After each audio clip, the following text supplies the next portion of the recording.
but we could put 2 and 2 together. And then with the nanotechnology, the biological interface is where my expertise comes in. And so when I'm looking at stuff like that, then that's where we're able to justify me getting a rudimentary understanding of it, you know. Right. Yeah. So. And that, my friends, is how golf works. No, I'm sorry. Okay, here's a question. Uh-oh. Here's an answer. 42. As far as bumping powers, all of my stats like end with a 0. They're like the number under the column, except for my reason, which is 62. Which it shouldn't be. Yeah, it should just be reason. Because the way that we did it was I added the power to like when I was doing powers, I added my power to my ability. But okay, so if it's wrong, then I need to figure out what it should be. But it goes to the lower score. It's so if you're 62, you're an AM. You're an AM 50. So it should be 50? Yeah, AM 50. Yes. And then, because I was going to say, if it's 62 and then the next step 63 is monstrous, then how much would it cost me to monstrous. Just? Okay. 75 is monstrous. So then, where did I get that number? We had them like that when we originally did it. But. Yeah, we were going to go by point each time, and that was just that. My ruling on that, I was starting it off that way because that's how it goes in the advanced rule system. But that was too slow. For a dancer. Okay. And it simplified it for us too. So even if I gave you, even if I gave you a ton of karma, it still would have taken forever and a day to eventually get somewhere. Okay. Cool. So that was all right. Forever and a day. I was gonna say, could I just spend like this much XP to bump that up to the next column? But I guess that's not how that works. I thought monstrous was 60 because that's what's on my sheet. Nope. Monstrous is not 75. 75. Okay. Monstrous is 75. Change that. Because I have monstrous. MN 75. Yep. Okay. Quick question. Are we going to do the rule that's in the book about modifying your results in combat? If you get a kill shot, you can spend 50 karma to turn it into a bullseye. Sure. Okay. Sweet. I'd read something about that, like to where you could gauge it back by spending a couple XP. So Sean wouldn't kill anybody. Again. Yeah. Again. Was that? So I suggest, with regard to that, so that we have that insurance, like right now we've got 220 available karma for in-game spends. I suggest that we try to not dip that down below 50. That way, if tragedy strikes, we can avoid that with that last bit of karma that we have. Yeah, and we've been in those positions before. Yeah. So Jerome, my last question is, because I know it can't go into effect right now because we're in the middle of prison breakout, but I would like to increase my electrical manipulation from feeble to poor, and my teleport sense from feeble to poor, and then my turn's over with. Okay, you would have to do that later, though. Right, I know that it can't go into effect right now, but that's what I would like to spend so that I'll notate it on my sheet, but it has to wait until we're done with this storyline. That way, the next person who's in line to spend points can go ahead and do it. Well, here's my issue with that. It's going to get confusing, and if you skip ahead like that, then that potentially puts that same issue on the person who's going to be next in line. So I would rather you hold off on that until we got out of this point. Yeah, and then you have some narration time to actually get that done. Okay. Hey, Jerome, we came to a consensus that as long as you're okay, obviously, because we were talking about like if somebody bumps up a stat for whether it's a power or an ability, right? And let's just say, for instance, it's a TY, like I'm using my psyche as a TY6, right? To go up to the next level, it's only 1,000 points, right? To a good. Mm-hmm. But then, so which I had done with my fighting last time I went up, but then to give a little bit more of a balanced advancement when you're talking about like these little minor ones, and as long as it can be justified, I would even venture to say that we said that with a maximum spend of 5,000 you could increase 2 things, but if it was anything more than that's the cap, I'm not so following what you mean. theoretically, Like, in other words, if it was my turn next, and I have a TY6 for my psyche and a GD10 for my fighting, right? My GD10 to go to an EX is 2,000, Mm-hmm. right? My TY to a good is 1,000. I could bump both of those up because I'm only spending 3,000, not hitting that 5,000 cap. Yeah, so that's but like if I a was rule only that, bumping one thing, you're giving yourself a yeah. 5,000 cap, right? so that way of not all of 2 it gets items.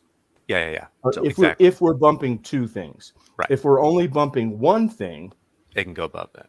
then it can go above that. Like if Right. if it was reasonable. Yeah, if that's how you guys want to handle it, I don't care. That's fine Okay. by me. Okay. Cool. Yeah, that's what I was So gonna say. that way.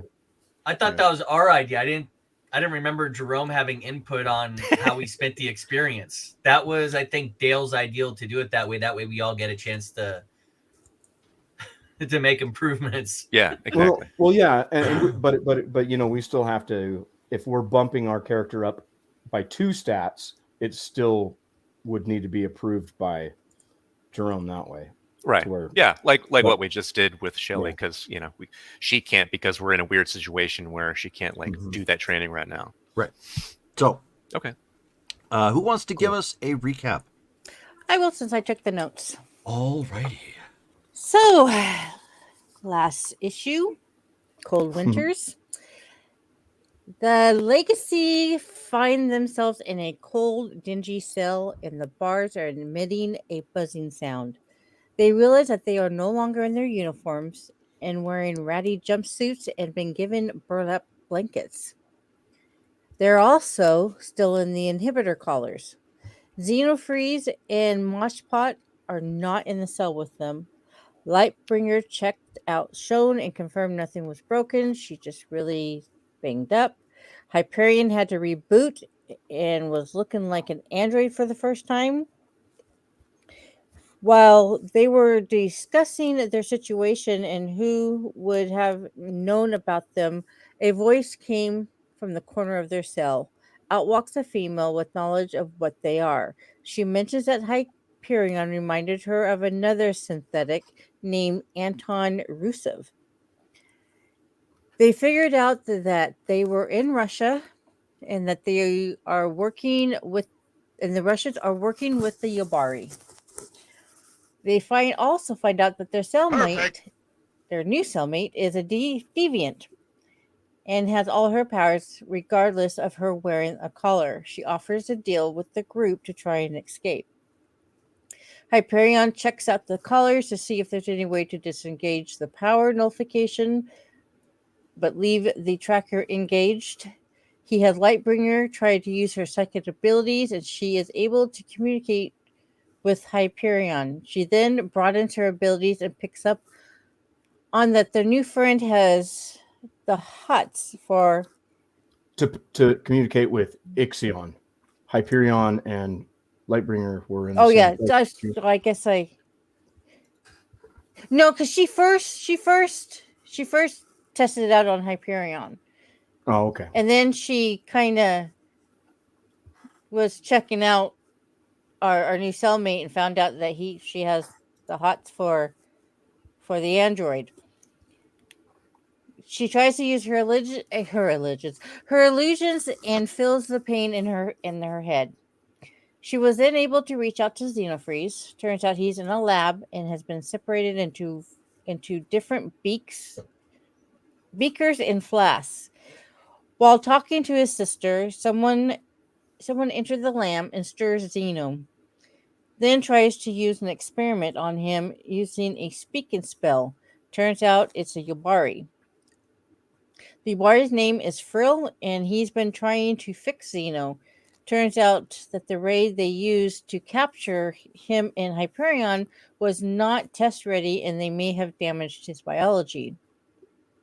Meanwhile, back at home at the office, Harper, aka Red Arsenal, got a job at Quantum Unlimited. Michelle was giving him a tour of the lab when they ran into Miss McCall. They then decided to test his powers, taking him into one of the labs. Miss McCall leaves him with someone named Dragonfly who was performing the stress test.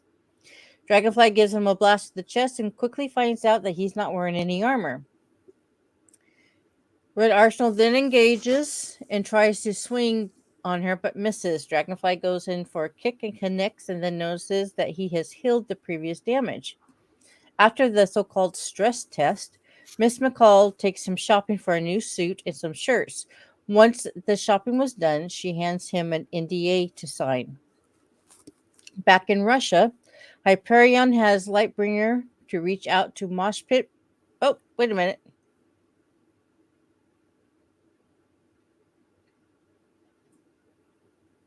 Oh, yeah. Okay.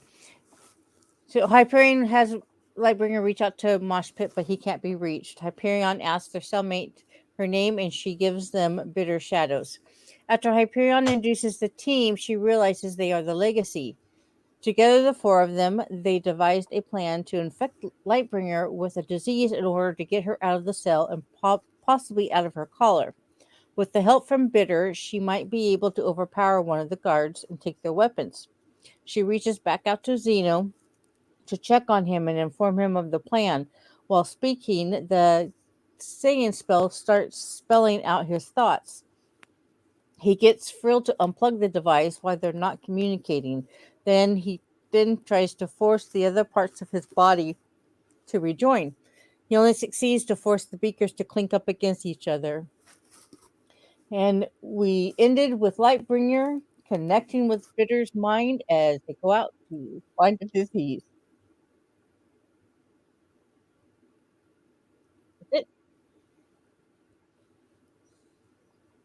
And refresh my memory again. How exactly were you guys getting out to get the infectious disease? The infectious groove? Well, Bitter Shadows is going to sneak out and find the lab. And Lightbringer is going to be in mental connection with her so that she can tell her what she finds, and Gotcha. Lightbringer can tell her what would be a good plan. Good. Okay. So I was just making sure because it sounded like in that recap that you guys were saying that you both were exiting. And I'm like, I want to see Lightbringer try this. Yeah, no. That's unwise. Oh, no. Okay. Oh, no.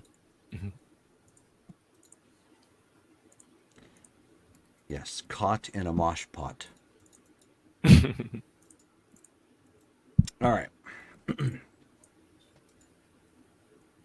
Oh, that's not Is that right. like stew made at a heavy metal concert?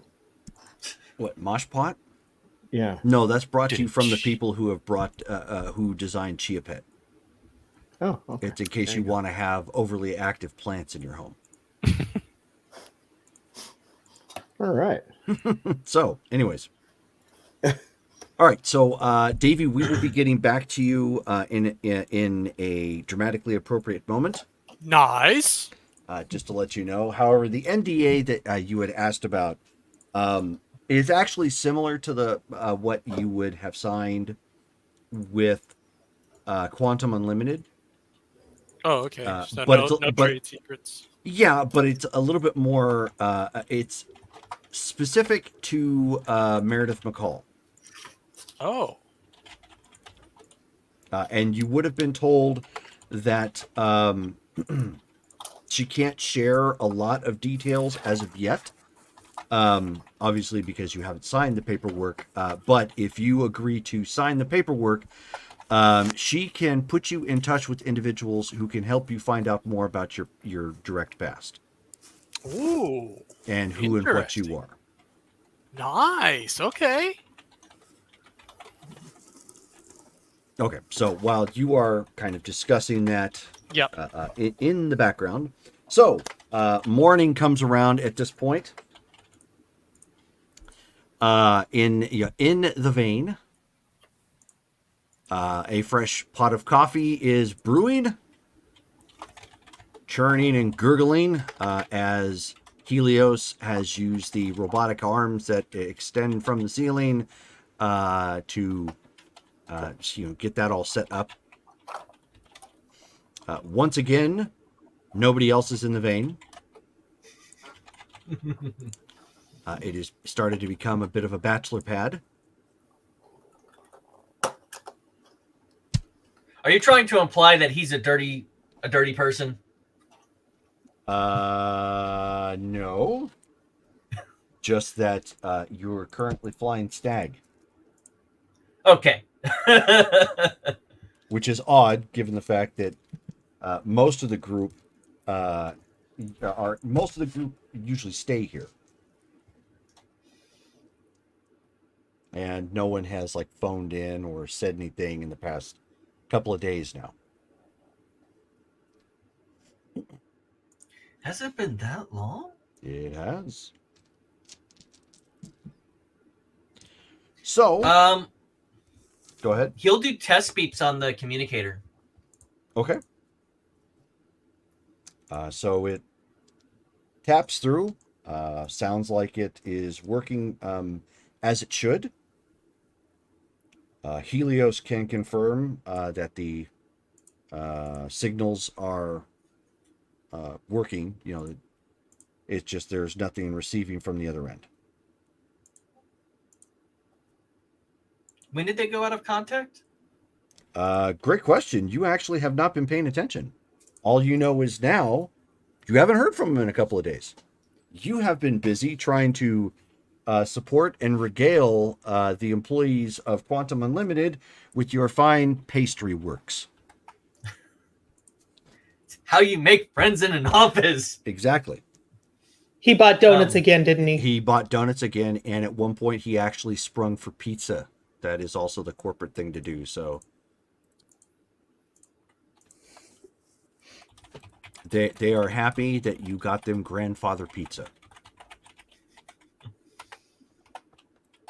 Or Godfather, sorry, Godfather pizza, not grandfather.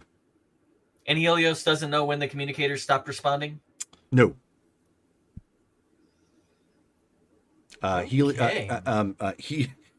Helios would reply that has not actually been programmed yet into his programming bank. He is not as adaptive as his older sibling. Thank you for the information. Let me know if they, the moment they reach out or those terminals come back, the communicators come back online. Affirmative. Thank you. Question. Are we expecting company? No. Is there someone here? Shouldn't the alarms be going off? Yeah, and so he runs a diagnostic check and he says, setting off alarms. And so then the alarms start going off because it's the first time he's had to use it. So it's like ring, ring, ring.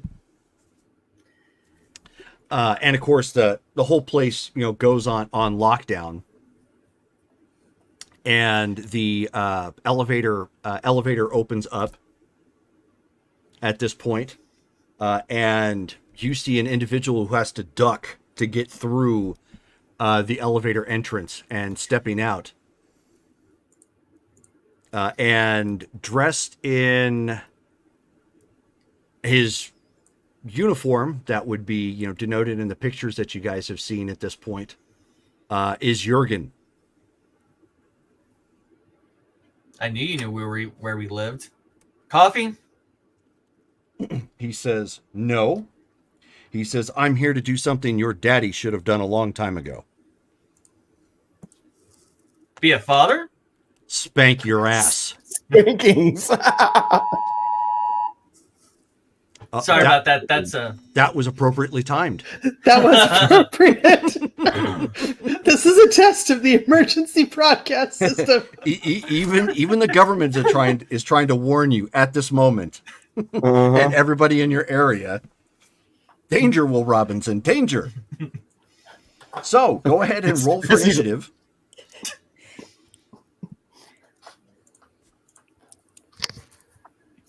This is a Where's the right grapple. Discord? I moved some of these around, so I apologize. There Grapple and strike the cheek. I'm gonna sweep the legs. That's how you do it. This will be It's interesting. 1d10 if I recall. It is correct? 1d10, yes. And what is your okay? What is your intuition?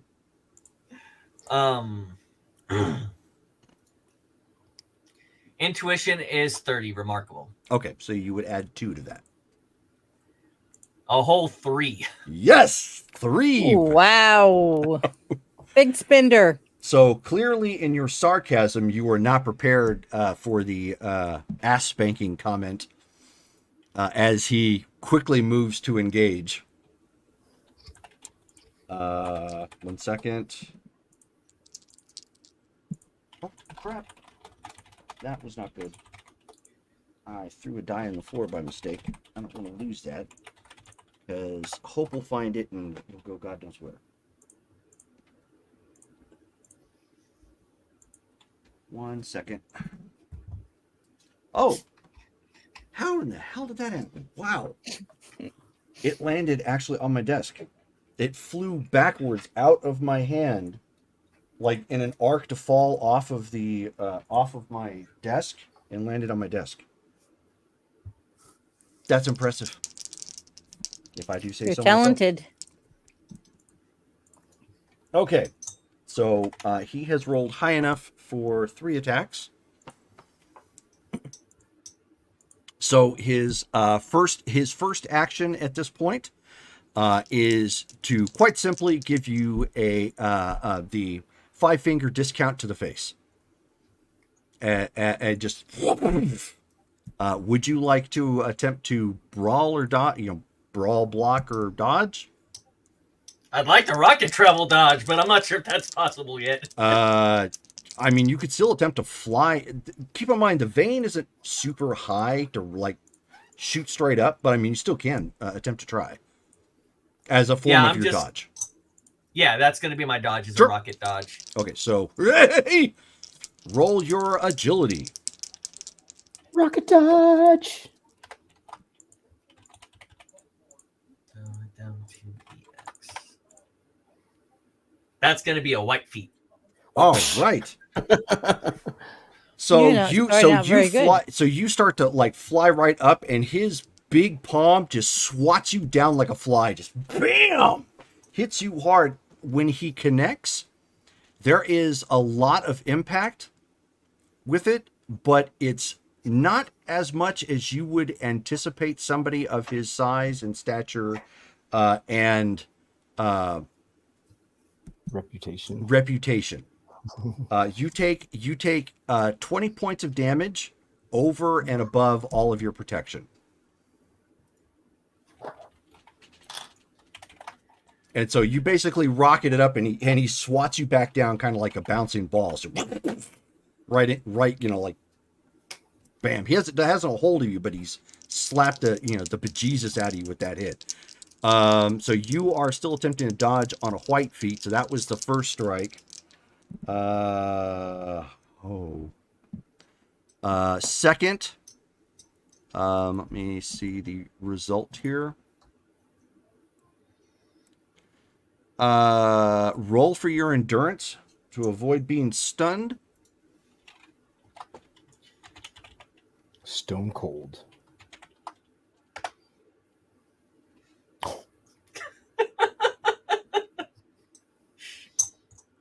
White result again.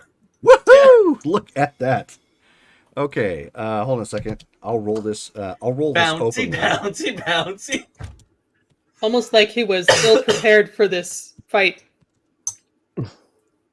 He hasn't had his coffee yet. So I rolled exactly. that openly. So you were that's what you get on a white result. You were stunned for 3 rounds of combat at this point. Gosh. So he goes, bam. That was the second strike. It was a backhand at this point, open-handed, just rattled your brain for another round of 20 points of damage. And now you're kind of doing the City of Heroes, like trying to like slowly walk one way, but you have like virtually no control. And so he takes another moment to wind up and crack you again. This is just a check for result. I mean, it's not like you can dodge. Roll your no, you still have a white result. No, okay. This is actually a grand slam. So when he slaps you again at this time, you actually go flying with quite a bit of impact up against the side of the vein that it's named after. So there's that vein of electrum, you actually buckle it a little bit. You leave a little bit of an imprint for another 20 points of damage. And since you're stunned and you are just like totally loopy, he takes a moment to roll both of your arms behind your back with his one hand. His palm is actually big enough to grab both of them by the wrist and like shove you. And then his other hand palms your head and jams your face right into that ore vein of electrum. And he said, and at this point, since he's got you kind of there, he verbally starts laying into you. He starts off. He says, I don't even know why they keep you around here anymore, punk. He says, between your ego and your mouth, you've done nothing but bring them trouble and strife, and you've jeopardized almost everything that they've attempted to work for. He says, you failed to act against Dr. October because he annoyed you, and you're directly responsible for a lead going cold regarding Dr. Rostenkowski, which, need I remind you, directly affects that girl Komori and your brother Hyperion, moron. He says you also failed to act indirectly, leading to the crisis in town, which endangered innocents with Dr. October's initial raid, but also the lasting damage created a secondary crisis, which threw your whole family into another dimension. He says, keep in mind, Lightbringer and Hyperion were able to recover from your boneheaded antics. He says, but your lack of responsibility and your attitude, not my problem, if you remember, endangered Strongford again and your quote-unquote immediate family. And as he's laying into you, he's like rubbing your nose into the electrum, almost as if to rub your nose into the legacy of Electrum himself. He says, on top of that, number 3, you directly risk their identities by being exposed with your mouth when you exposed yourself to Israeli Shield, which, need I remind you, puts you immediately on the radar of the United Nations, which just increases the risk to your whole family. And if you haven't paid attention, Russia and China sit on that Permanent Security Council. 2 nations you don't want having your identity. And then he says, your mouth caused a rift between your initial benefactor, Ms. McCall, and while that may have actually been repaired, you clearly did not learn from that particular issue. Leads me to point number 5. Your polarizing attitude and bigoted views led to mainframe snapping, almost led to the execution of a United States president on U.S. soil, and now it's at large doing what you won't. And if that isn't bad enough, you have proven to be so polarizing that you've placed your team in a precarious position of leaving you behind because they are afraid you are going to do or say something to further inflame the situation. No, they asked said- me to apologize to You're you. actually still dizzy. Oh, still dizzy? Okay. Oh, yes. He says, you are, and on top of that, you are the only person with any sort of understanding of spycraft on your team, which is, which for some reason is being. Never mind. I'm not going to say that. I wrote that wrong. He says, and if you had any inkling of being with your team, they likely wouldn't have been blindsided because with some rookie mistake, because you would have been there to warn them for some of that. But you're sitting here riding the pine thousands of miles away because you can't be bothered. And then you turn around and you try to say you're giving yourself a verbal pat on the back like you're protecting them, when in fact you've become an active detriment. Now, on a personal level, I don't particularly care if you like or dislike me. That's been made abundantly clear. But I take exception to the fact when you question my honor. I've already proven time and time again that I keep my word, but you crossed a line when you made up exaggerated comments about what would happen to you if you set foot in my country again. I specifically told Hyperion and Lightbringer when the topic came up that you made yourself a political dissident in this country, and if the legacy entered with you in tow, you would be detained until they left. Until they left. Now, I don't particularly care how you see this or your ego. What I will say is you turn around with a complete blind eye to the atrocities the United States and the others have committed in the name of progress.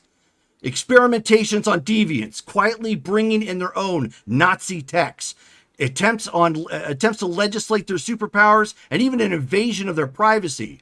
But in the end, you've become nothing more than a paranoid contrarian who wants to shout at the clouds and bully those around him with his bigoted, biased opinions, while his childlike angst endangers the ones he'd call a family. Now, I don't want to hear from your mouth. I don't want to hear, and I'm sorry, and God help me if you decide you think you need the last word, punk. It's time to put up or shut up. You're either going to go with Miss McCall, get patched up in New Prussia, and figure out how to save your family, and hopefully start making up for some of the problems you've caused, or you're going to be a lonely cripple because in the next few minutes, your legs are going to give out from the nerve cluster in your spine that your brain uses to tell them to walk. It's going to fail. In a little trick I picked up from your father. The closest high-tech laboratory in this area is at least 10 years behind on that particular research. So if you can take your chances if you would like, but there's no way you're walking out of this without your failure being left an imprint on you. Your decision, punk. And he drops you and starts walking out.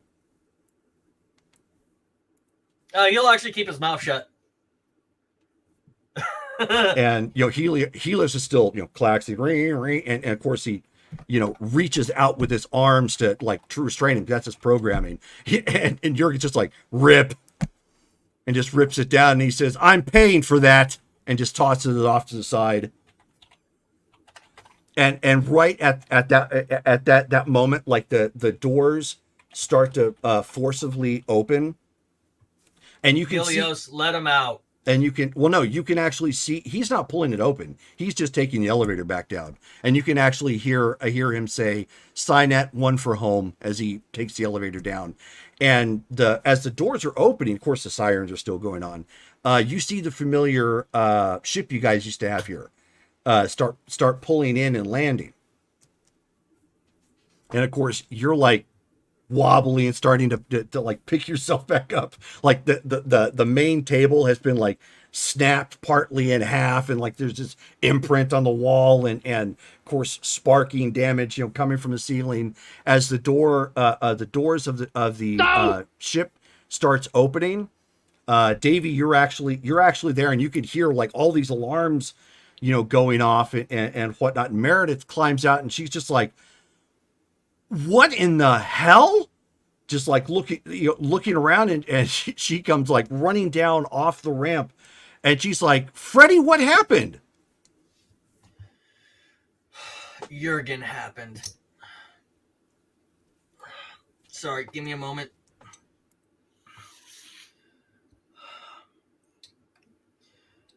I'm gonna follow behind Miss McCall, kind of like trot behind her, Okay. kind of surveying the damage. Like, holy shit! Yeah, and so What just so she ends up saying, like out loud, she says, "Helio super user access 1, recall, recall red alert, affirmative, recalling red alert," and like the damaged bay doors just kind of like hang,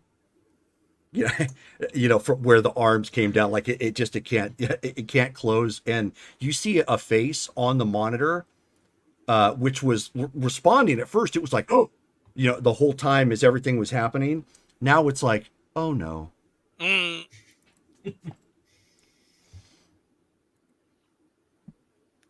Jurgen decided to be a father, apparently, and best way to do that is to rub my face and literally electrum. And she kind of looks, and she's starting to, make sense of what it is. And she's like, boy, you are lucky. And Yeah. she actually looks at the imprint, and she says, he went easy on you. Wow. When was the last time I don't know if you heard from them recently. Do you know the last time you heard from anyone other than myself in the Legacy? No, I have not heard anything from them, and that's why I brought. She says, she turns and looks specifically at Isaiah, and she says, Isaiah, Freddie, Isaiah, this is covered under the NDA. Don't even think about it. Okay. Hi, Freddie. Nice to meet you. Justin has forgotten this. Where were they headed to? It was Transnistria, right? Yes. Mm-hmm. Miss McCall, may I use your ship? I need to get to Transnistria. She says, no, that's crossing international waters and a number of issues. If you think you're going to do that without me, that's crazy. Why exactly are you going to Transnistria? It's the last place the rest of the Legacy was going to before they went silent. And at that point, Angler, you fall over, like just collapse straight to the ground. Would I know about the Legacy? You know what? Give me a reason check. Okay. Or reason check. It is possible.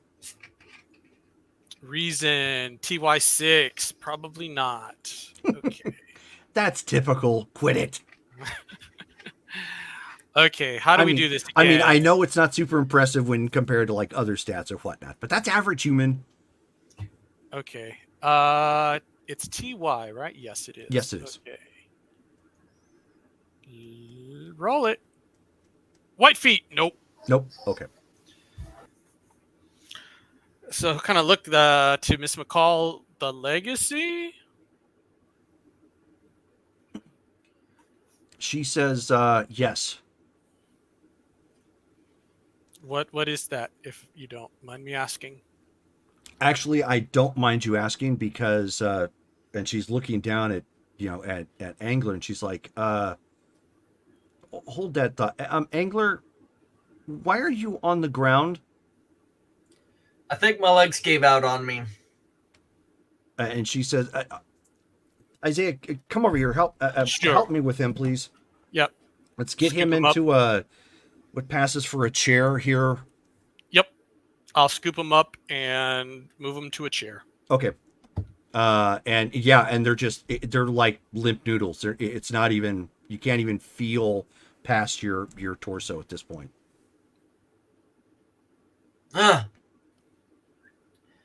Well, that's one way to extract an apology. Cripple someone. And she says, so he just came here to beat you up and cripple you? Setting my own bias aside, he is upset that I offended his honor.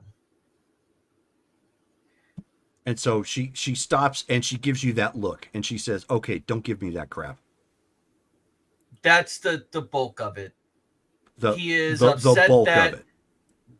greater than upset you that- have insulted him and his honor. He would not come here just to beat you down because you said something he didn't like. He is upset that I talked to Israeli Shield because I assumed she knew who I was because my face is very public for my time in my service. Upset that because of my arrogance, other things have gone wrong. Because I thought that the people closer in the city, mainly Aegis, would be able to take care of Dr. October. He blew up parts of Shade Tech or whatever they're called. I'm sorry, I can't remember off the top of my head. My face is a little messed up right now. And because of that, we all got sucked into an alternative dimension, which all comes back down to his granddaughter, because I do not believe he is an altruist. And the last thing he mentioned is that I did not believe him when he said that so long as the legacy was in New Prussia, I would have to be confined, and when they left, I would no longer be confined. And I just don't trust that statement. Okay, this is starting to make some sense. Freddie, you understand you have a very skewed worldview. And while I am very loath to agree with that individual, there's a lot of truth in what you just relayed to me. But Yes. now isn't the time. Is the feeling in your legs coming back? I don't think so. Oh boy. Oh, this isn't good. It's a way of forcing me to apologize because New Prussia is the only one with the technology to heal this efficiently. As he so eloquently put out before you two arrived, the closest nearby lab is 10 years behind anything that he has. He's not wrong if that's the case. Then we gotta go to New Prussia. Christ, Freddie.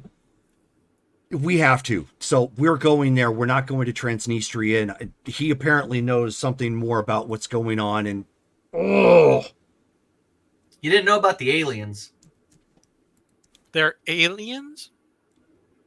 okay. Look, I'm gonna fly.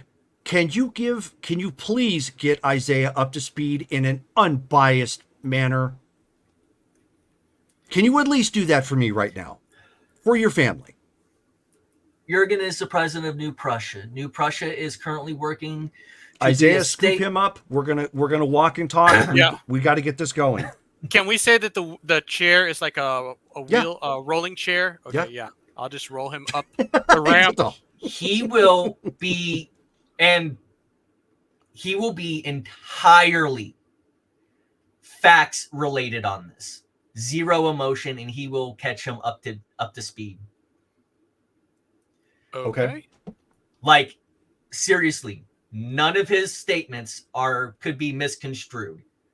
Okay. When he talks about Jurgen, he says President Jurgen. He doesn't call him the other specific slurs he likes to use. Okay, that's fine. And so as you're getting loaded into the ship at this point, and she says, Isaiah, meet your half brother. What? And as you are, she's pulling the ship back out. She says, that's probably going to be part of the debrief there, Freddie. So you might want to get him up to speed. We've got about 11 hours. Half brother? Your father's Electrum. Would I know about Electrum? Oh, yeah. Seems pretty popular. Okay. Without a roll. My father's Electrum. Everyone else on the team's father's name is Electrum. Our robot brother, him along with Dr. Dr. Ostenkowski, Gesundheit. is your technical half brother because they work together to build him. Half I brother, but the accidentally technical said- kind. I accidentally set across the rogue AI that was super intelligent, which I rallied against because Isaac Asimov pointed out all of the flaws of having hyper-intelligent AI without proper restrictions. Which is all fact. So he's kind of looked to Mr. McCall like, how do you know that Electrum's my dad? She says, he was my husband.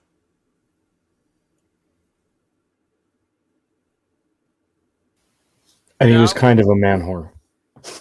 Out of character. Out of character. Yeah. Watch the out of character comments for the time being. Right. This is not to put anything on Miss McCall, but he was kind of a horn dog. Oh, inadvertently, you're half alien too now. I'm an alien? Electrum was not of this world. The aliens that are hovering in our space are only in a pseudo state of protection from us because they don't know Electrum's gone. Now that Electrum is wherever he is, whether dead, on another planet doing the same stuff he's done before, or whatever the case may happen to be. We have a tyrannical warlord, space warlord, coming for the planet and possibly going to try and kill us if he ever finds out that Electrum is not here. Oh. Last time, you'll have to excuse my rattled brain at the moment. Last time he was here, Electrum fought him off and he ran away, but the details on that particular fight are hazy, whether or not it was a combined effort with Electrum or just Electrum alone. The galactic policy seems to be that it was Electrum alone, and Electrum said, "This is my planet, go away." Wow, this is a lot to... What? Yeah, and as you guys are flying, she says, I know it's a lot to throw at you, and I apologize. So of you're course- my mom? No. Oh. No, your mom's your mom. Unless you're an orphan. And then in which case that kind of changes things up. Freddie, he was adopted. That was yeah. I apologize. I did not mean that to be like that. I did not know you did not know your mother. So, honest apology here. Well, wow, that's... And she says, I apologize for throwing this all at you at once, but there is clearly a high-level emergency that we need to get to. I know we're asking a lot of you and essentially kidnapping you to go out of the United States, but I hope you'll understand and know that more answers are coming. Isaiah's just gonna like find a chair, slump back. It's like I don't know what to say. I need to think about this. Wow. Okay. At least you haven't pissed off a world leader that can literally rub your face into Electrum. Oof. That I take it that was President Jurgen that did that. Yes, it was. Okay. Well, don't mess with him. Got it. Like I said, no better way to extract an apology. an apology. Wow. Okay, so I have a family. I have like a real family. You do. But he's not here. Yeah, sadly, no one knows where Electrum has scooted, booted, and boogied off to. It is believed he has not left the world, but even then, the pseudo blockade that's around planet Earth is, I don't think it's infallible. She says, let's not worry so much about Electrum right now and worry about your siblings. Right. Okay. We need to find them and find out what's going on. Okay, so I heard Transnistria. Where is Transnistria? Transnistria is a part of a ring of places that are capturing superpowered individuals and basically turning them into slaves and and having them do all the dirty work. She says, And I people like you, Isaiah. so I take it my other siblings went to stop this. Yes. And the reason why I They're wasn't looking with into them it. is We don't know how far they got into that particular investigation. Okay. And so I'm taking, since we're leaving in a hurry, you haven't heard from them, and they're probably caught. It's been Yes. 72 hours, and we don't know yet. that is why I think he actually showed up in person, is because his granddaughter got caught because I wasn't there, because I wouldn't apologize for hurting his honor. Sorry for being biased, Miss McCall.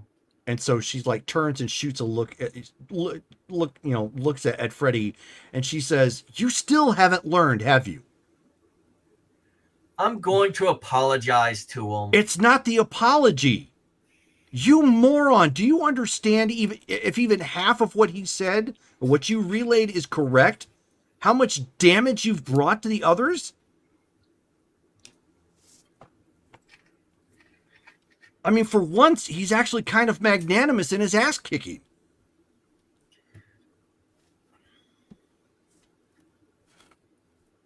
I didn't think I'd ever say that either. Damn you, Freddie. World changing, ain't I? And it's actually in that tone, completely defeated. All right. So what do we have for weapons? We have nothing right now, but Okay.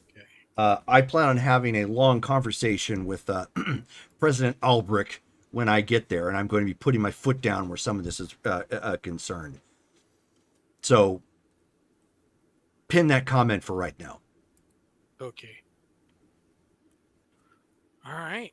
She says, in the meantime, I know it's not much, but we have energy drinks in the back. If anybody wants some, Mantle tends to go through them like they're water. Okay. Well, Zaya's gonna get up and go grab himself an energy drink and just Okay. kind of like sip and drink and like look out the window and just ponder existence. And she says, can you check to see if Freddie would like something? Oh, Freddie, would you like a energy drink? No, I'm good at the moment. Okay. I can't feel anything below. And he starts poking his belly, trying to find the spot where it stops.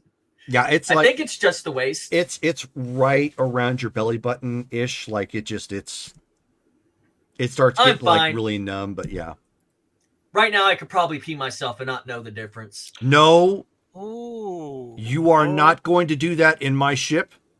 If I have to do a barrel roll and make you sit in it, I will.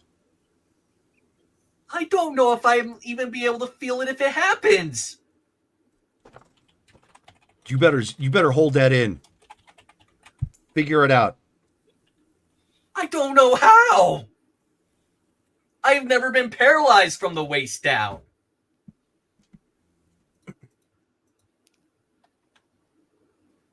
Isaiah, your new job Yes. right now is to watch him. Understood. All right, we're gonna have P checks every hour on the hour. Thank you.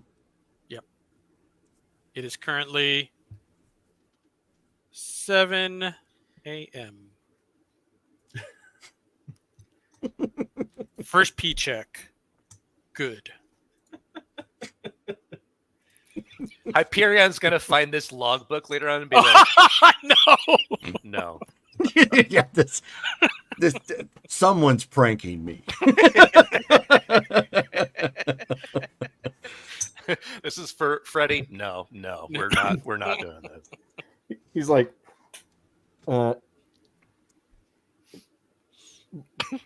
do I even want to ask? So, back at the facility. So Lightbringer, you have made a connection at this point.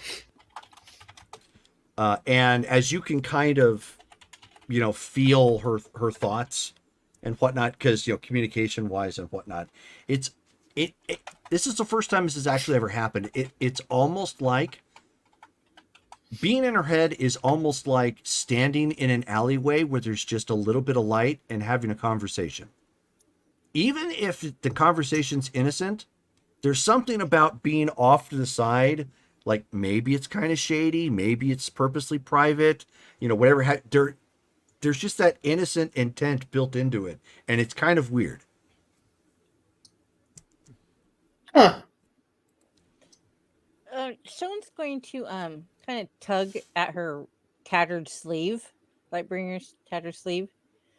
Can you ask her to look for my medallion?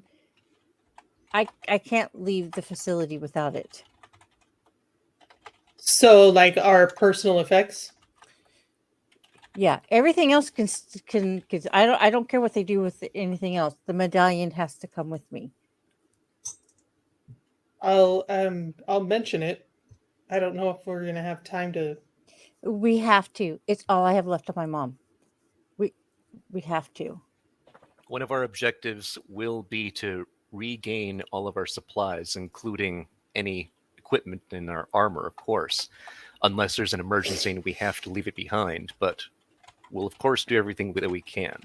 The main goal is that we actually leave this facility. Out of character, we were never in our uniforms during this operation. We were always in plain clothes, but we've got our Yeah, our Tech. watches.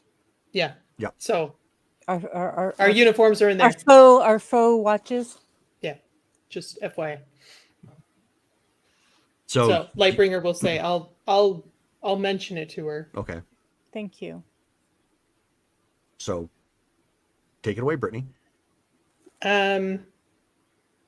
Hey, Bitter Shadows. If you happen to come across our personal effects, would you let us know? Are you serious? We've got some stuff in there that we would like to get back. I mean, Define stuff. I'm going out on a limb here right now. That's a weird request. Is it like super important, like world shattering, get us out of here quicker? well, one thing is a personal item of Jones, but otherwise, there. Do we really want to give the Russians some new Prussian tech?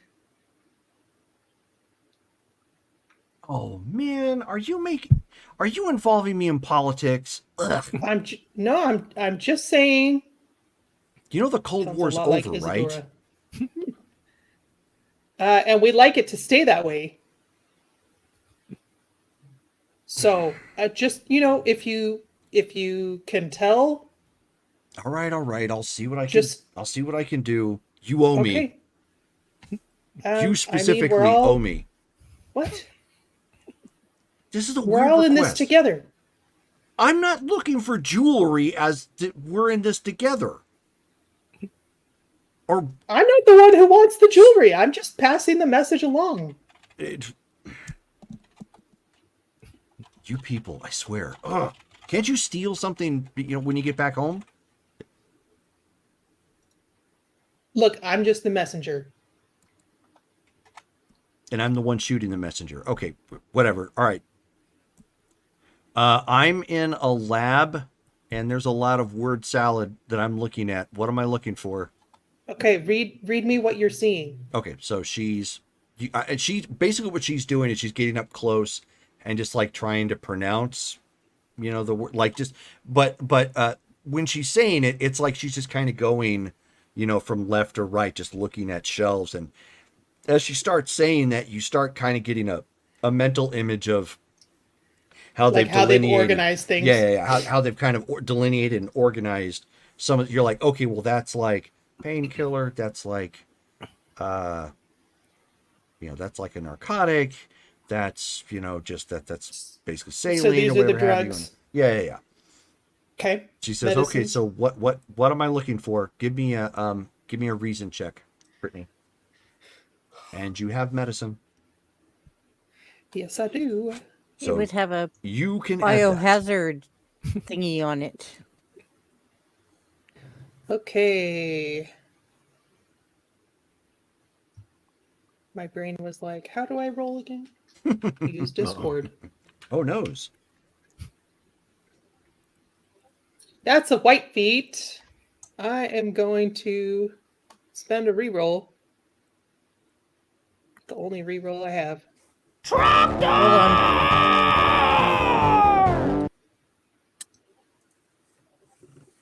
Yellow. Okay. Okay. Better. So everything she's rattled off is straight up medicine. So based on what based on what she's provided to you, it's clearly a different cabinet. Okay. You're so I'll not say, picking up on any sort of infectious diseases or anything. I'll say these are all medicines. Keep in mind we might have to come back here and grab something depending on what we can find as far as diseases. Right. Okay. So what am Yeah, I looking for that's going to be marked infectious? Is there something else do you I can look see- for? I don't know if they use the same labels here or if they would care, but you know what the Actually- biohazard looks like? Well, yes, but actually, as somebody with medicine, you would know that's one of the few things people tend to keep pretty standard. Universal. Yes, yes. Mm-hmm.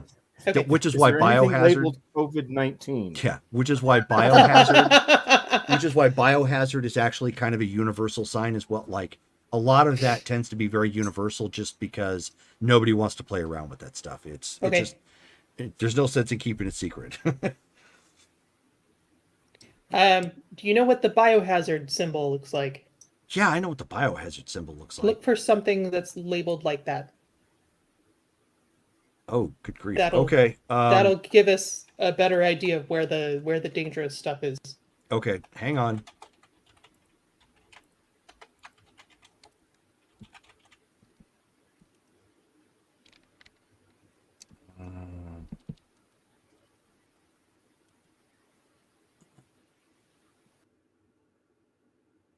Side note, does anybody else need a reroll?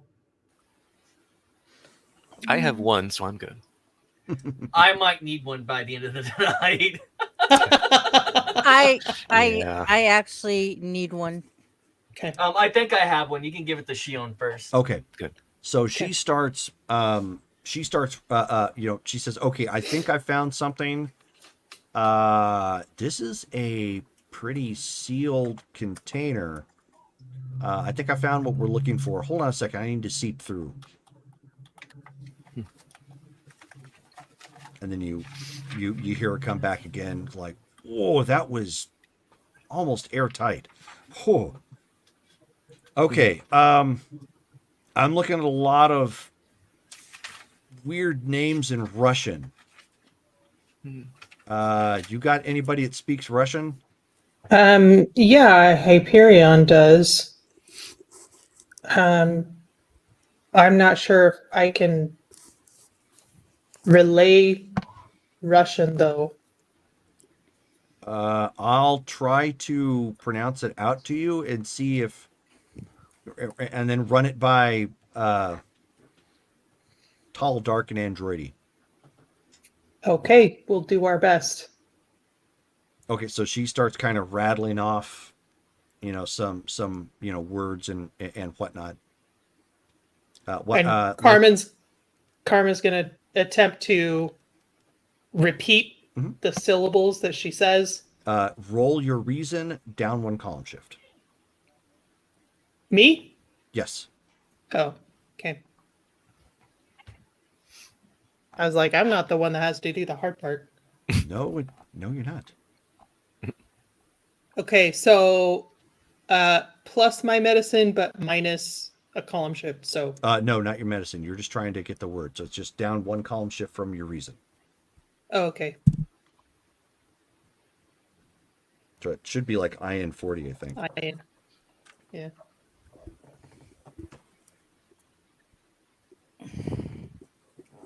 That's a white feet.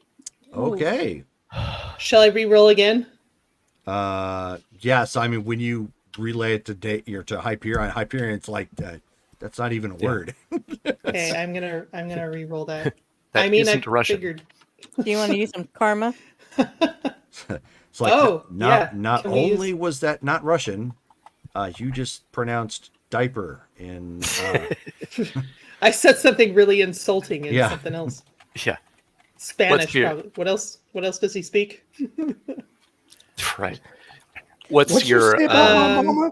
I'm rolling at incredible right Right, now, incredible. so I need so if we 31. spent yeah, so if we spent 30, that'll guarantee her at least a green. Are we okay with that, guys?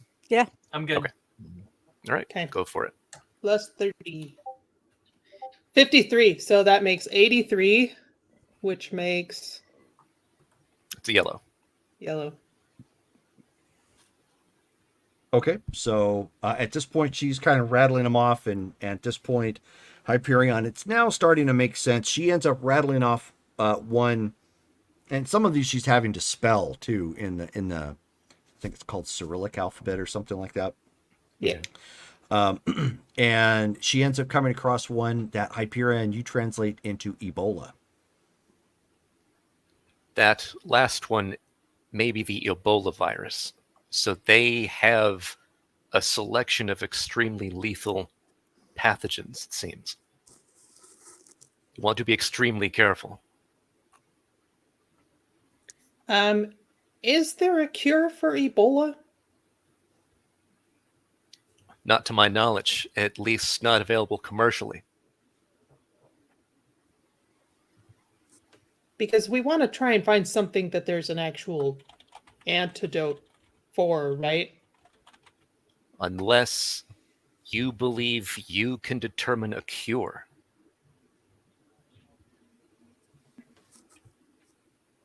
Otherwise, I agree with you. Finding something that will affect you but won't debilitate or kill you, obviously. Something that can be cured or remedied rapidly. Jerome, do I know much about Ebola? Like in 1994, is Ebola Oh, yeah. actually a thing? Oh yeah, Okay. yeah. It's been in Africa for quite a while. Unfortunately, it's one of the things that one of the many things, unfortunately, Africans in real life have had to deal with. And I don't think they had Jesus, people stop getting kidnapped. No, Justin, they're warning you about Ebola. First it was Jurgen. Yeah, first it was Jurgen. Now, Now it's Ebola. You should be thanking your local government right now. They clearly are watching the stream and have got your back. and I don't really remember when they were able to start As government agents bust into treating Jerome's apartment. Ebola and Right. people surviving from it. Yeah. I'll be right back in just a moment. Okay, I'm trying to see. But I don't think it was during this So, timeline. Brittany, why don't you give me a medicine? Or give me a reason check with your medicine. Okay. I was trying to look up like the symptoms and see how however- fast that would work. However, however, would you like to activate Big Brain for that? Yes. Yes. Let's do Okay. that. Brain.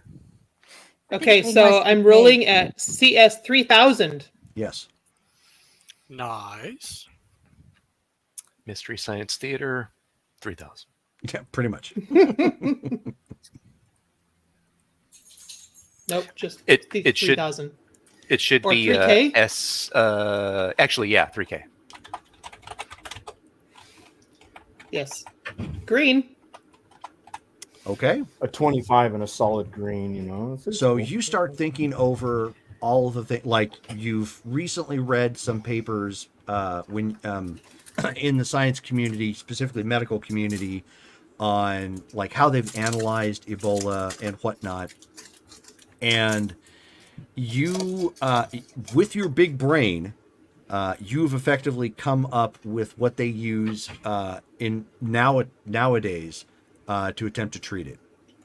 And it's you have come up with a combination of 3 monoclonal antibodies that you believe would be an effective treatment for Ebola. Do they have any of those treatments in the cabinet that we were just looking at? Let's see. Hold on one second.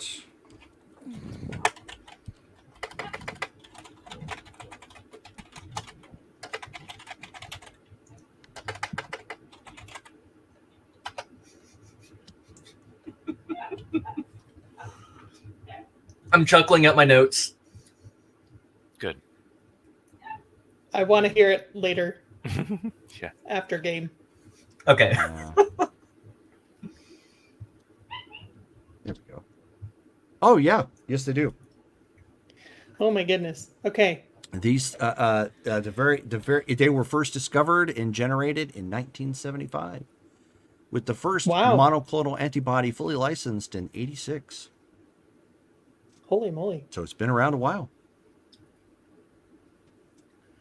Okay. So I will tell Bitter Shadow to, is it Shadow or Shadows? Shadow, Shadow probably. singular. Let me see. I thought you said bitter shadows. I wrote down just shadow, bitter shadow. Yep, bitter shadow. Singular it is. Okay. Singular. I will tell Bitter Shadow to grab that particular one, Okay. and then also to go back to the medicine cabinet and take these particular labeled stuff. Okay.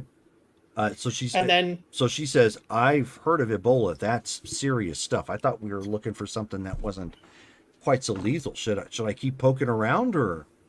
I mean, if you feel safe doing so, then we can keep going. Hold on a second. All right, hang on. And while she's looking, I'm checking to make sure the coast is clear. And while she's looking, I'm going to relay to Hyperion what I expect to happen if we go with the Ebola, and that these are the particular treatments, and they're supposed to work like this, and like molecularly, this is what they do. And in case somebody needs to replicate them or don't get help in time or something. Understood. You can count on me to remember. So she starts going off of some other things, kind of rattling off. She said, and just the Cyrillic letters. Lightbringer, you relay that to Hyperion. She's also discovered smallpox and meningitis. This is a great day for me. Okay, which of these do you think would be most appropriate? What was We're the other looking for- disease? Meningitis? Would you have relayed that to like out loud as well? The things Yes. that are available? Okay. Yes. So with that, Hyperion would be like, if the goal is to have guards feel there is a drastic emergency need to remove you from the cell, which seems to be the main goal, then the one that would produce the fastest effect would be Ebola. But that, of course, would be the most dangerous and the most lethal. We don't want them to just kill me rather than simply removing me from the rest of the group. What about smallpox? Smallpox, it would arrive rapidly. It could possibly be treatable, but typically there would be a vaccine for that rather than an actual cure after the fact. Unless, again, you can determine a way to actually handle that as well. And then this meningitis? That can affect the brain. That we may want to actually avoid if you want to keep your faculties about you. So have you been vaccinated against smallpox? I would assume so. Most Given American the fact citizens. that you have medical knowledge, probably.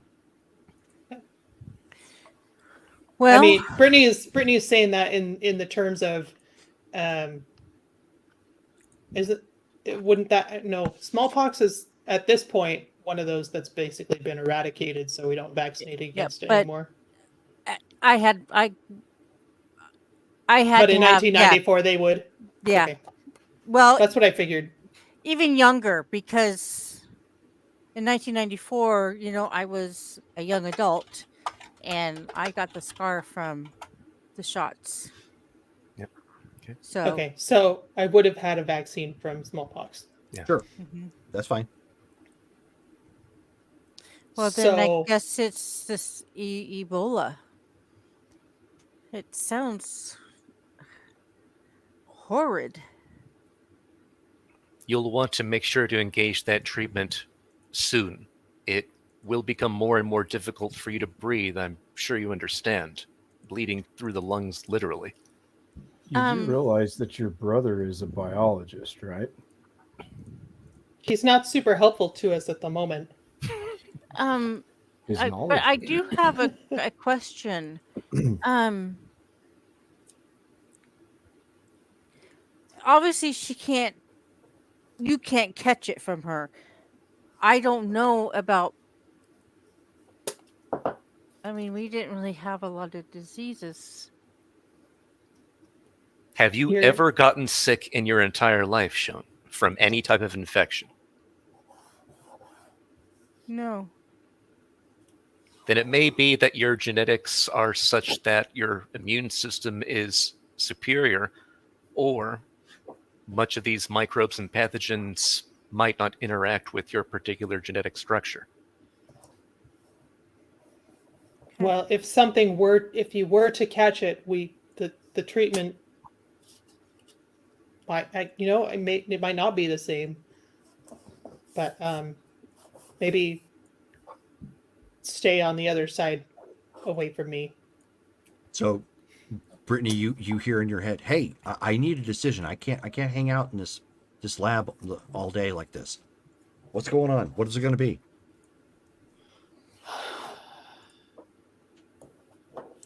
Okay, let's just do the Ebola.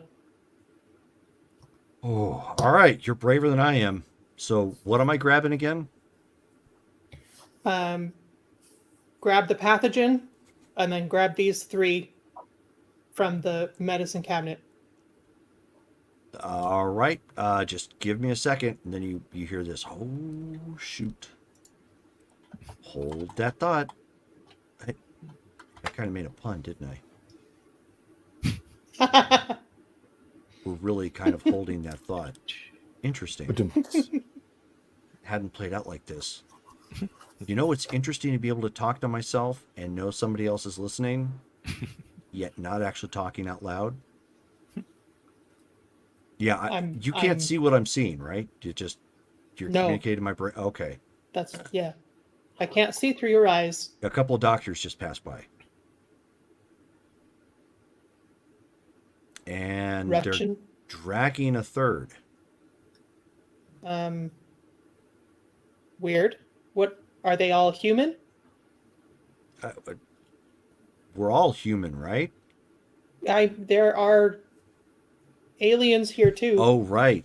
Okay, no, good point. No, they were human. Hang on a second. I'm going to see if I can peek out the window in this. Yeah, what's wrong with that locker. doctor? He doesn't look great. Hold that thought. So Hold, please. So you can hear her kind of humming in the back of her head, like somebody might do when they're, little Hold music. Yeah. Well, I mean, it's kind of playing out like hold music, yes. But in normal circumstances, as a regular person, you might do something like that when you're nervous or you're trying to keep yourself spry or whatnot. Is that Kenny G? Yeah. She's like, how did you know? Never mind.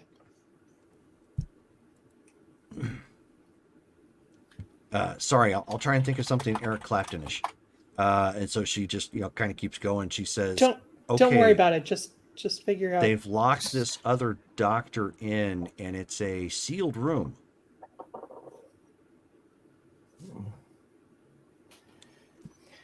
They've got hazmat suits on. That's not great. For him. Does this change our plan? Is this where they're bringing people that are infected? Oh, I didn't think about that. Let me sit and watch. That's a good point. I need to become a shadow. Hang on. And you kind of hear like a pause, the back of the head, and then it's kind of nerve-wracking because you want to see.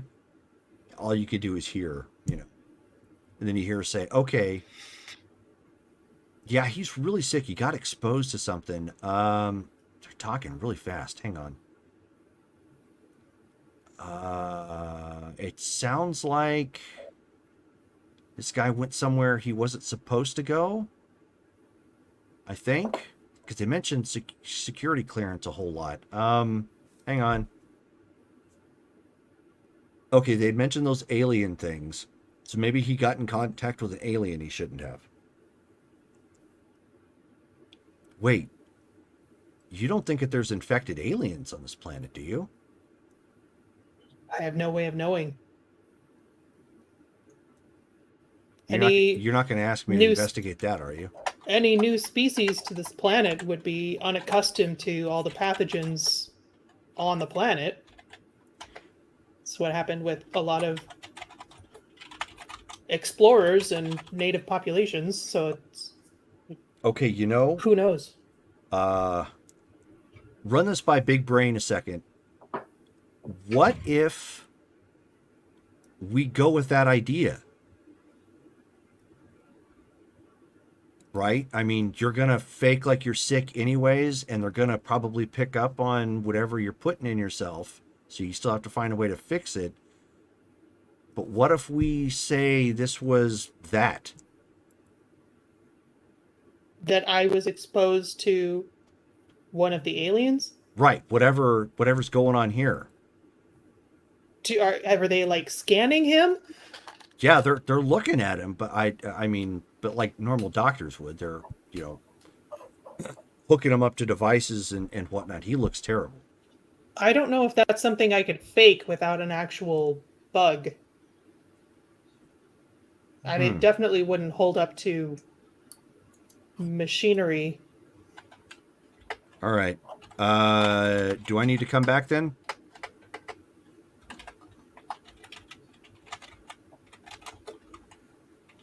You know what? Can you examine the area that he was found in? Yeah. Let me see if they name drop something or if they give me a clue. Hold on. And then she kind of goes silent for a while.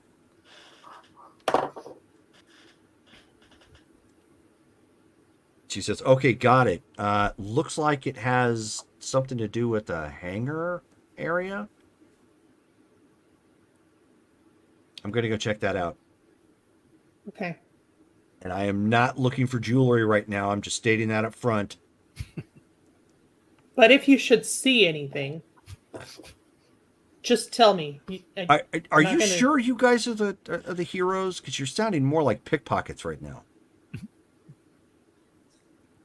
I don't know what pickpockets sound like. They sound like you guys right now.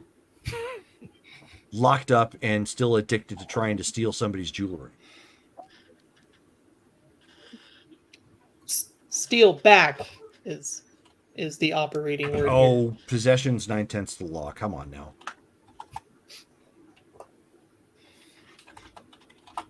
And then she's just kind of making idle chatter and humming some tunes to herself and whatnot in her own head to keep herself situated. And she says, "Whoa, that's a big guy. Oh, I'm looking at some guys here with like really red skin and only a couple fingers and like long hair. Oh, I've never seen deviants all match like this.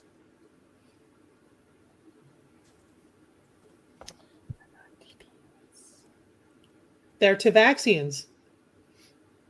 I didn't know they had Tavaxians here. A what's he? Yeah. They're another kind of alien. How many do you see? There's 3 in this room. They don't look all that great, but they look pretty angry. Kind of beat up too. Do they seem ill? I just found out that there's another type of alien. I'm not qualified to determine if they look ill or not. Okay, fair enough. Do they turn purple? Not that Like- I'm aware of. Okay, because then I have no idea what they're. I just know that they look red. Okay. I was gonna say, are they purple? No, that's my joke for what happens to a Smurf when you choke it. Oh, I see.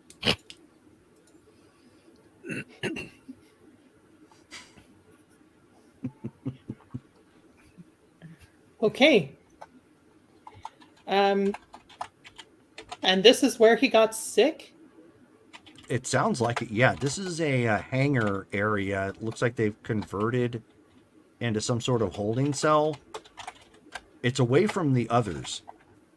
And there's a lot of equipment in here too. What kind of equipment? Sci-fi looking. But all in pieces, like maybe something out of a Steven Spielberg movie. Does it seem to be operational?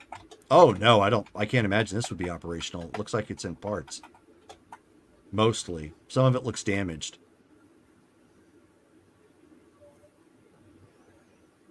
Do you think these guys got into a fight with our other alien hosts or something? They are mortal enemies. You know a whole lot about these guys, apparently. Can you clue a sister in? This is part of why we're here. For we aliens? know that yes. Wow. If we get out of this, you need to you got some splaining to do, because that's weird. I didn't know we had like an international agency for aliens. Look, this is all. Okay, the reason that we came looking for these people is because They're called the MIB. we're investigating the appearance of these aliens on Earth. We have reason to believe that they are doing testing on deviant people.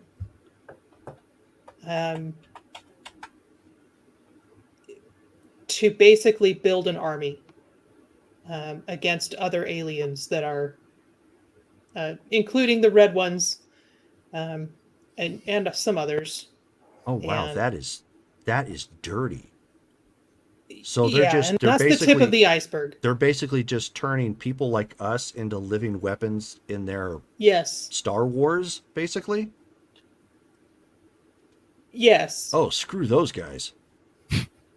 So apparently we found one of their facilities. We've come to understand that they are, in fact, here. Now we just need to get out and stop them and let the deviants go home. Okay. Well, I don't know if there's anything more I can do here outside of the fact that I'm looking at a bunch of, roughed up looking, I guess, Tavaxi Hoosies. Well, I don't want to belabor the point, but if you can find our personal effects, Oh my I have a God. I have a translation device that will allow us to communicate with the Tabaxians. Why didn't you lead with that? I was asking if there was like really super important. I didn't know things if they were here. Woman. Oh,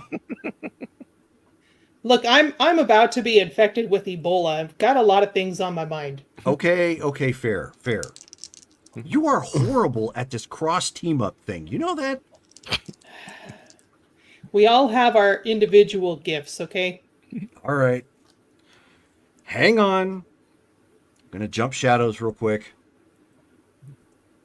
And so you can actually hear almost like air being sucked out of something and then being let back in. Much like a vacuum seal of some kind. It's like, and So then, while oh, go ahead. no, go ahead. While she's moving around, I will relay to the others what it is that she's found, and ask if that changes our plan at all, or if the plan is still for me to infect myself.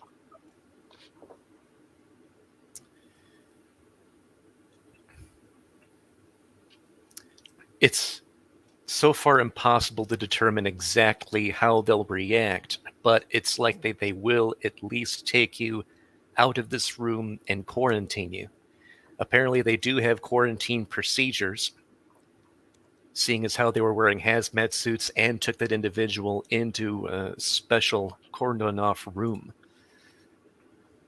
Once you're there, however, it's unclear if they would bother to remove your collar. Likely they wouldn't because there'd be no actual need to. Right. But you would still have your psychic powers. Unless you keep clawing at it and acting like it's restricting your able to breathe or swallow. That could be. But again, we want to make sure they wouldn't actually just kill me. Yeah. If This Bitter is Shadow is sucks. if Bitter Shadow is able to manipulate physical objects and move them, she may need to assist you in perhaps disabling them as they're trying to take you to that different room. Once they're neutralized, you are then free to actually move about and try to locate whatever's needed. Your first goal would be to try to find any way to remove your collar safely. Maybe they themselves have keys or something else. I was about to say, do you think they might have some kind of a device that would unlock it on their persons? So that they think that Lightbringer is still in the infirmary.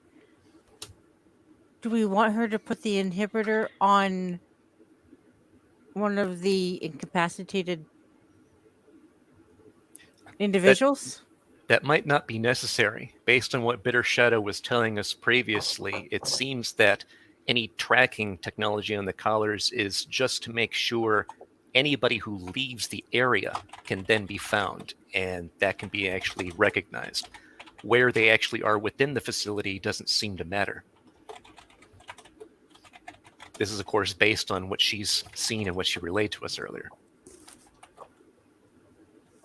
So, if anything, finding a way to remove that collar, that way you have the full breadth of your powers. Then, if possible, returning here or finding another key or security room that can disable the cell so that we can escape as well.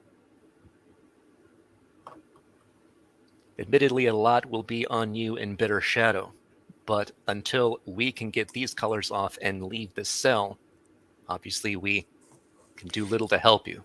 Okay. Right. I have something for your guys' big brains to calculate. What if they were able to find the way to open the cell doors? What if they opened all of them? They would not be able to round everybody up within moments. It would overwhelm them, thus giving us a better chance of escaping during the chaos. It's an interesting thought. What Bitter Shadow was saying beforehand regarding the other inmates would be that they would probably do anything in order to have a chance to leave.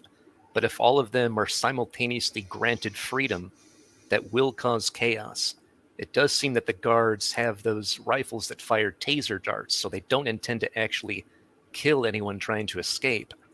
But all those individuals, again, will still have their collars. So unless the collars can be remotely deactivated simultaneously, they could leave, but they would only have their skills and their regular forms at their disposal, which might be enough if they're all courageous enough to actually rush after different individuals. But that's an unknown. Yeah, 'cause I'm just Do kind of you thinking, like, prison riots. When the prisoners It get would out of make control.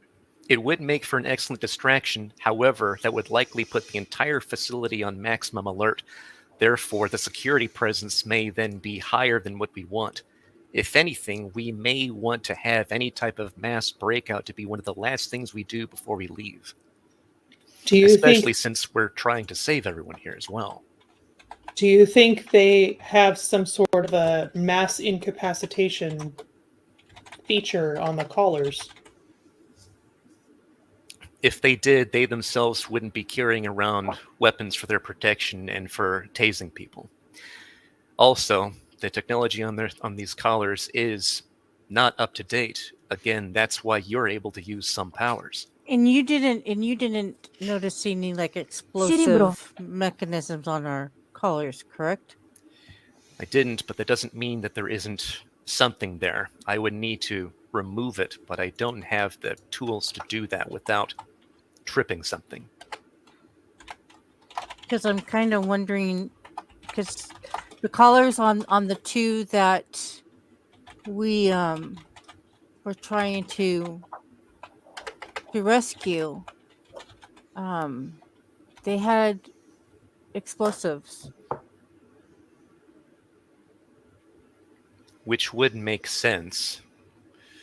Then again, they also have trackers, so they don't necessarily want these individuals to die. They would want to then retrieve them.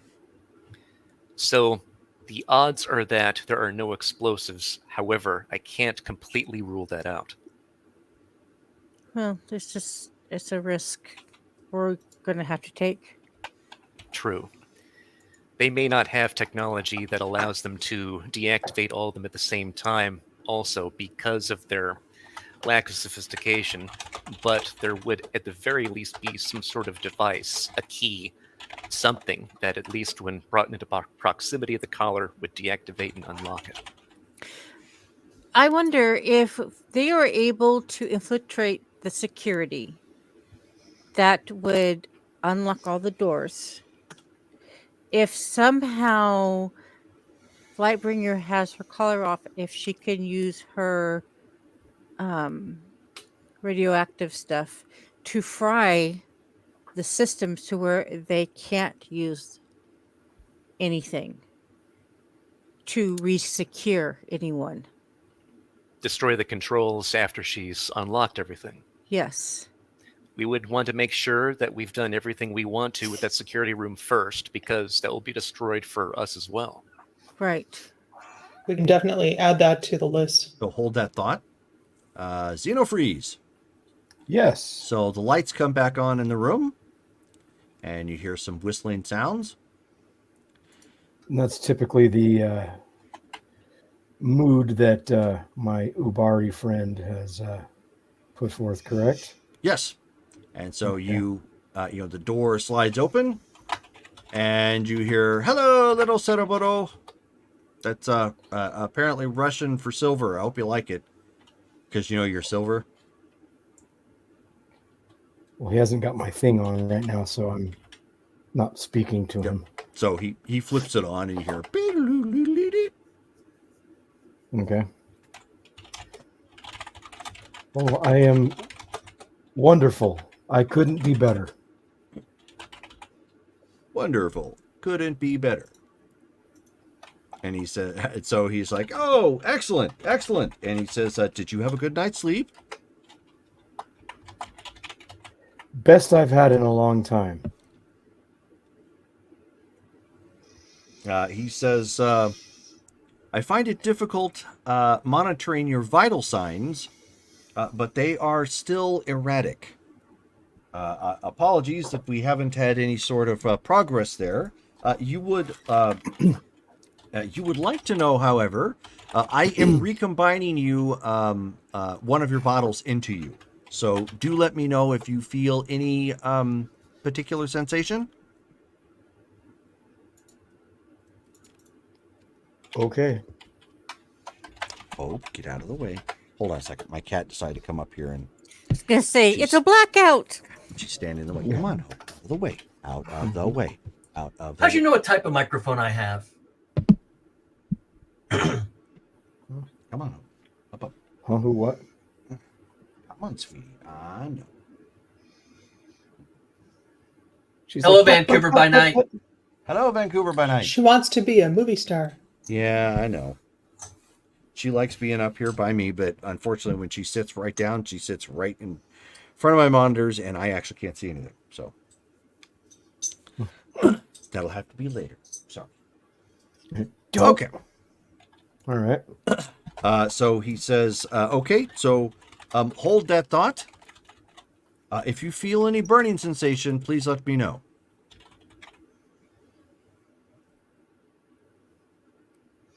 So he takes one of the beakers to the one of the beakers, because you were in 3. He takes it and he starts to pour it in. And yes, you feel as if you're being boiled alive.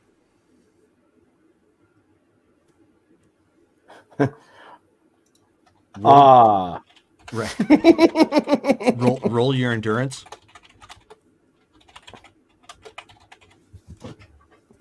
Where are you at, mouse? Oh, there you are. Okay.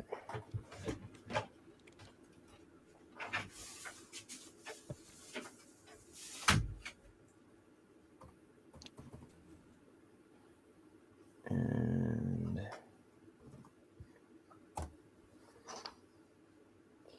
oh, well, that sucks. I rolled a 19. All right. That would be a white result. Mm-hmm. Even for an MN75. Yep. Okay. So obviously, it squelches. Ah. Yeah, it squelches through the speak and spell that you that he has rigged up as your voice modulator, and you black out. Okay. Yay. All right. So Lightbringer, in your head, you end up hearing, "Oh God, Lightbringer, you owe me. Not whoever What? was asking, you owe me. What is going on? Oh." Let's just not say. I found a cardboard box. And it doesn't look like they paid much attention to where they stored it. And let's just say I have a newfound unappreciation for their diet. Oh, this is not right. Whew. I'm sorry. Can you tell me the contents? Like, what am I supposed to be looking for? Outside of some jewelry? There are a bunch of watch-looking things. And the amulet, that's really all we need. I did all of this for some swatches and an amulet? Yes. Which you'll Oh. understand as soon as we get them back. I hope so. Whew. Hold that thought. You know what I mean? And so you can hear that sound again, like that, that vacuum sound. And then eventually she, appears back in the cell. And she's just like, oh, regular jail smell. Oh, man. Oh, good gravy. Oh.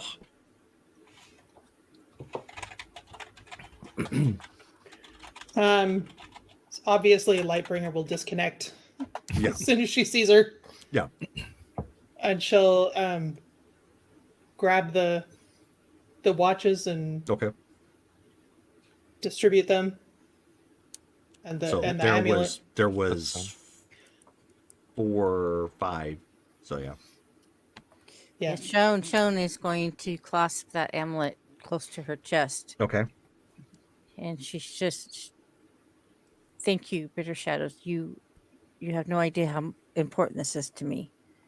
It better be. Oh, it better be. Okay, are we at least on track to crack this popsicle stand or something? Because I need positive vibes right now from you people. We're developing a plan of attack, so to speak, as far as what to do once Lightbringer is taken out of the cell. We're wondering how adept you are currently with your shadow material you can generate. Would you be able to fend off individuals like those who were wearing the hazmat suits earlier?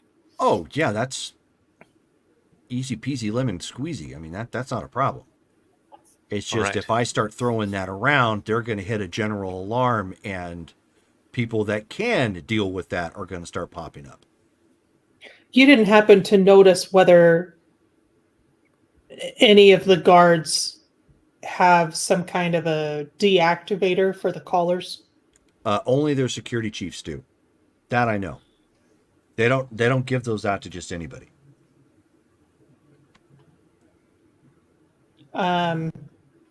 How does it work? What does it look like? She basically describes something that looks kind of like a key fob that gets inserted into the back and twisted. And that's not something that you could pickpocket? Oh, so now you want me to steal? I could probably find something. You know, if we did that, then we wouldn't have to go with the Ebola thing, would we? We Well, we'd would still be still in the need to. cell. We'd still Correct. be in the okay. Okay, so first things first. We So, have yeah, me so then- separated from the group, and maybe Bitter Shadows, while I'm getting taken away, presumably, maybe that's when Bitter Shadow finds the key fob, and then we can unlock ourselves and move through the facility more freely. Okay, so we need to step this up, girlfriend. We've got to get this going because I don't want to hang out here any longer than I need to. Right. All right, then. At this point, Bitter Shadow, if you are able to actually acquire that key fob either now or while Lightbringer is being taken away, that would be ideal. But at the I'll same wait time, until she's being taken away. I don't want to go wandering the halls and have them realize something's amiss before this happens. And if you're successful at this, I guarantee you Hyperion will kiss you. that's not something you can guarantee. You will do it. She's gonna jab him in the side. You will give her a kiss. So at any rate, She says, done. Well, right then. Beyond that, as long as you have the materials for Lightbringer here to be infected and cure herself, then she should be able to actually handle that. And once you obtain the key fob key, be able to pass that off to her and then to us. All right. Since I've got my watch back, I'm gonna take the antidote and stow that in my chamber. Gotcha. Okay. In the quantum space. Yeah, that. Okay. Bottoms up. So she, at this point, steps out and goes back to her cell.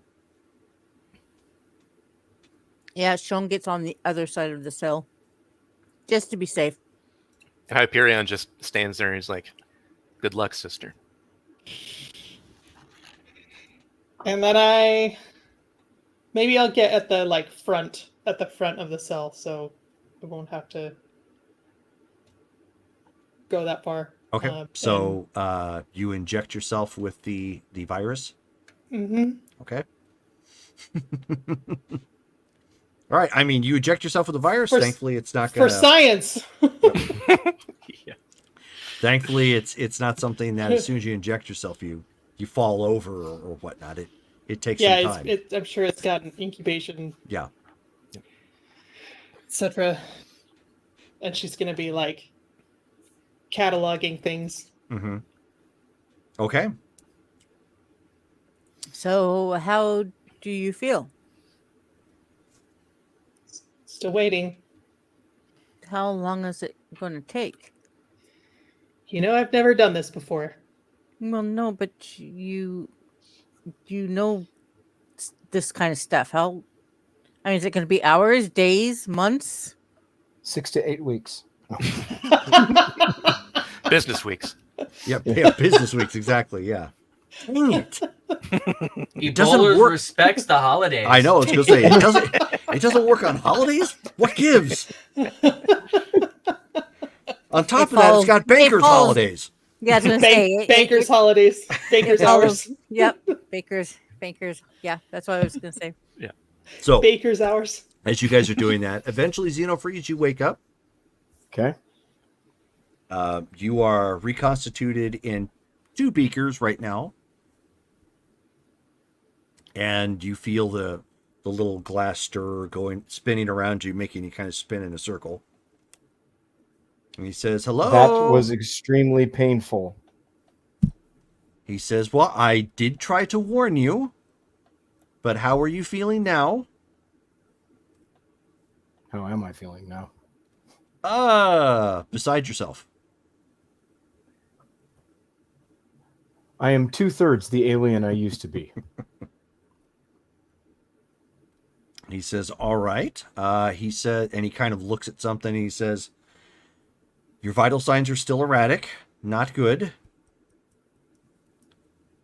Well, let's split you into 3 pieces That's not and the see problem. how your vitals are. That's not the problem that you're facing. Because I cannot splice your gene to figure out what exactly the issue is going on inside of you. I'm afraid if I pour the other piece of you together, you're going to die. Why do you not arrange me to where I can see what results you are seeing? I am much more familiar with my biology than you are. What is your current field of vision? Above the flask. So then you have a flat field of vision just above you. Okay. Yes. Hold on one second. And so he's like craning around like some monitors or whatnot. So they point down kind of at the flask. He can't really see it. He has to kind of like hunker down and look at it. But I would assume if I were in the equivalency of a flat-faced aquarium, I would be able to see out. The concavity of the flask and beaker distorts my view out the sides. right, which would narrow your field of vision. Oof. Let me see if they have a tray that you would fit into. Hold, please. And so he gets up from his chair and starts rummaging around the lab that he's got.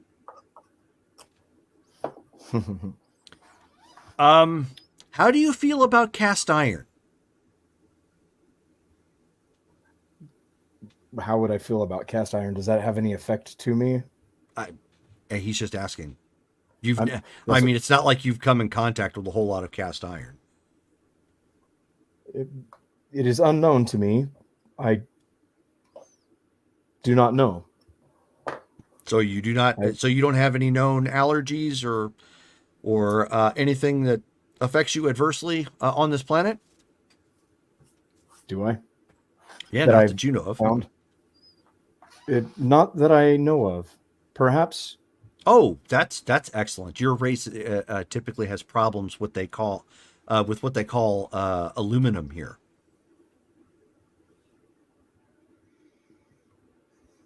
That is what the cans that their beverages come in. I have not had a need to touch them. Well, aluminum isn't iron, so let's go ahead and try that. So you hear this thud as he puts a cast iron skillet, on the table, and he takes the beaker, kind of spins it around real quick just to make sure that you're still fluid, and he dumps you out into the cast iron skillet. So you're still looking straight. Like at first, when he starts pouring you, it's like going down a water slide, end over end. You're just like, if you could throw up, you would throw up. You're just like, oh, this is terrible, sort of thing. And then when it finally dumps you out, it's like you got dumped out into the pool. And you kind of look up. So now, obviously, the concave isn't there. You can clearly see up. I have a much wider view too. Yes. Yeah. Mm-hmm. Okay. So go ahead and and at that point he says, hold on one second. You're not going to be able to communicate with me. I've got to put this convection thing, attaching it to the cast iron. Let me get a welding point here. Okay, say something. Something. Something. Excellent. Okay, I've been able to convert this from a beaker to a cast iron. This is like amazing. I am a biology god.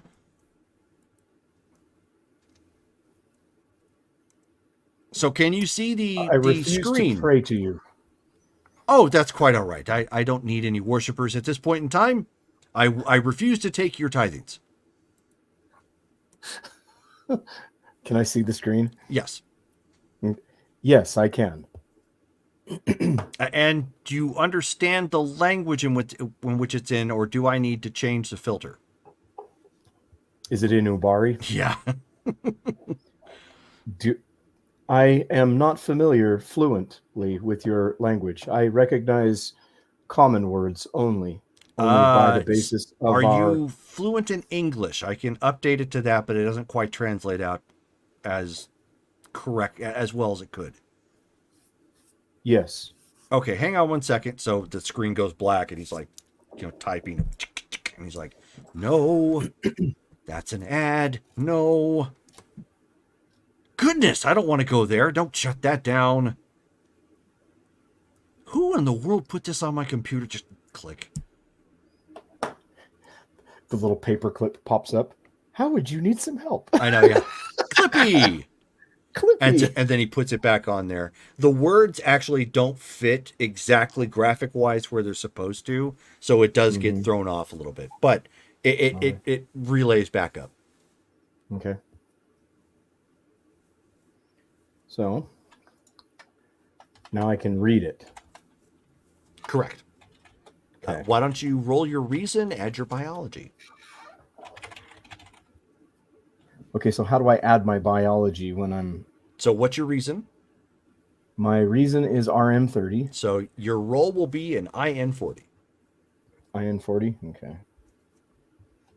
Yep. Your talents bump up your attributes by a column shift for purposes of rolling. Okay. Green. Okay. So you're looking at the results, and he's actually been completely accurate with you. You're surprised you're alive. Everything you're reading on here, you should actually be a puddle of goo. Do you have like nail polish remover or something? No, he's in a cast iron skillet right now. He doesn't have any nail polish remover. Right. Your data is staggeringly accurate. He says, I know it is. Did you think I was being dishonest with you?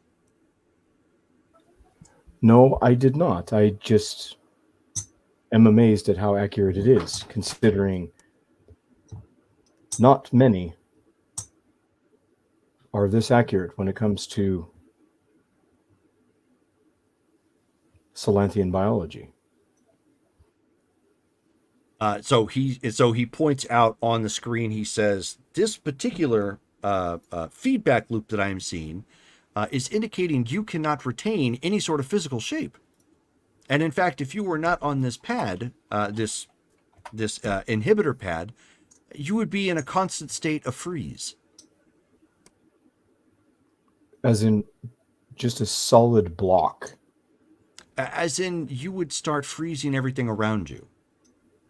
But it apparently, if my analysis is correct, you wouldn't freeze yourself, but everything around you. Interesting. I was exposed to, out of character, what was it? Was it radiation? It was a type of radiation, yes. It was a type. I was exposed to a type of radiation that modified a portion of my genetics and enhanced it, having to do with my cold generation. Oh, so you display powers such as these deviants I keep hearing about then. That is exceptionally rare for your race. Yes. Interesting. I'm wondering if that whatever confluence came together of radioactive energy caused that to go haywire. I would assume so. I also implore you, do not spread this information from one professional to another. I implore you. Well, I must turn in some results. I am duty bound to do so. So he starts kind of. Who are you tapping working his, for? He's absentmindedly kind of tapping his fingers, even though he asked that at this point, and he says, you are currently unconscious from the disastrous container spill, and he accidentally knocks over a beaker. And I had to place you in this pan because it was the only thing I had. And he quickly unplugs you real quick. And so he's like kind of, you see him typing a report. I'm out of the corner of your liquid. You kind of see him typing up a report. He's being semi-truthful apparently in the report. He's just not telling all of everything exactly. Yes. Cherry picking data. I know. Bad professional. Good professional.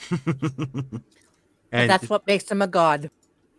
And he says, you will have to you'll have to forgive me. I do have to put you in a different container for the time being, for your protection and of course mine.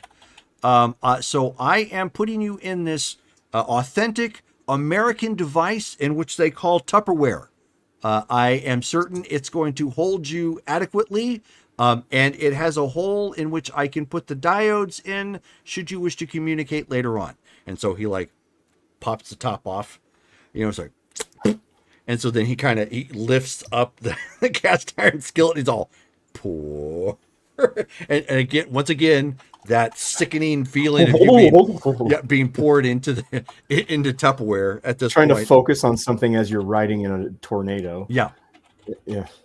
Utterly impossible. And so, thank you, Brittany. Stay fresh, freeze.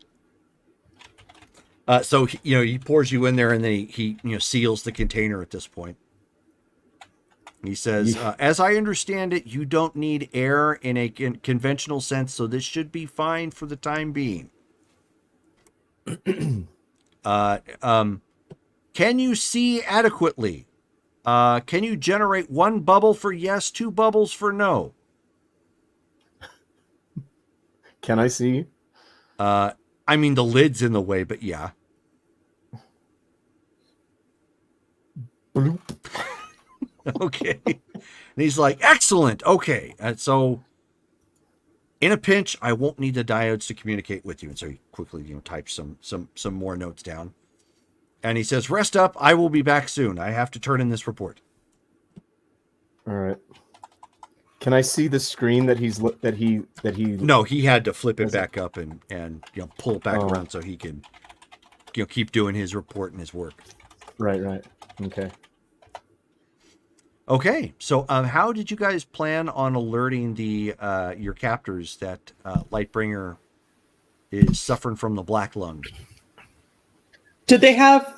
Did we establish that they had some kind of a routine as far as like? Oh yeah.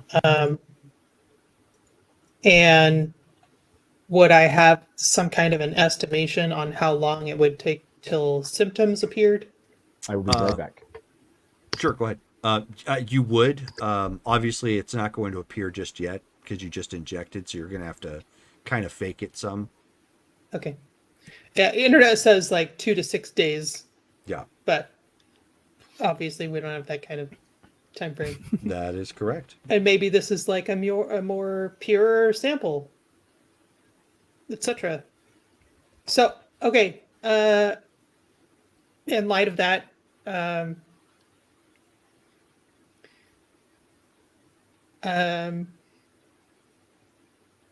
the next time the guards come by, then she'll start acting like she's feverish and just kind of like moaning and curling up and being in like clearly in distress and also clearly in sight of where the guards will be walking.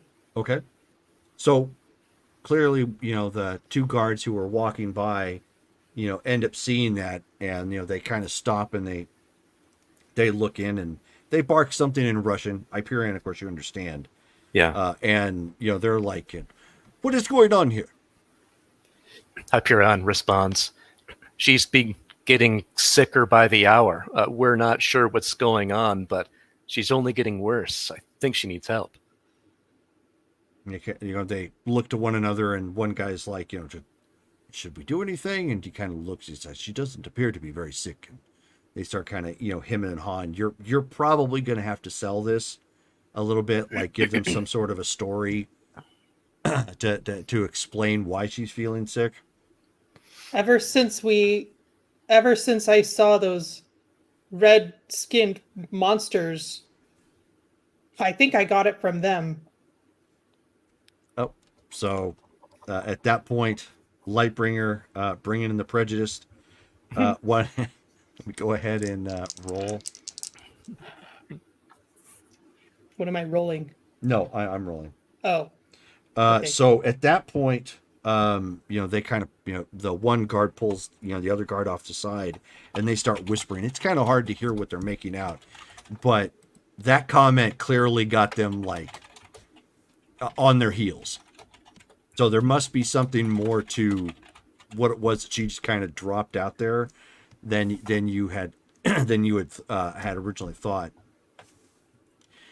And they end up calling for 2 other people to come out. 2 other guards, start coming out.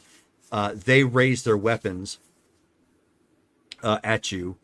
One of the guys, as he's got his rifle, he has what appears to be some sort of remote connected to his hand, like basically kind of like if this isn't very common, but if you ever see some of the older attachments on assault rifles and whatnot, some of them you had to physically press like a button, like for the laser beam or like a light or something. That's kind of how Okay. he's nursing the little fob of some kind, and you get the impression that if he presses that button, it's bad news for everybody. So it could be like a remote detonator or something. You're not too sure, but 2 other guys come in.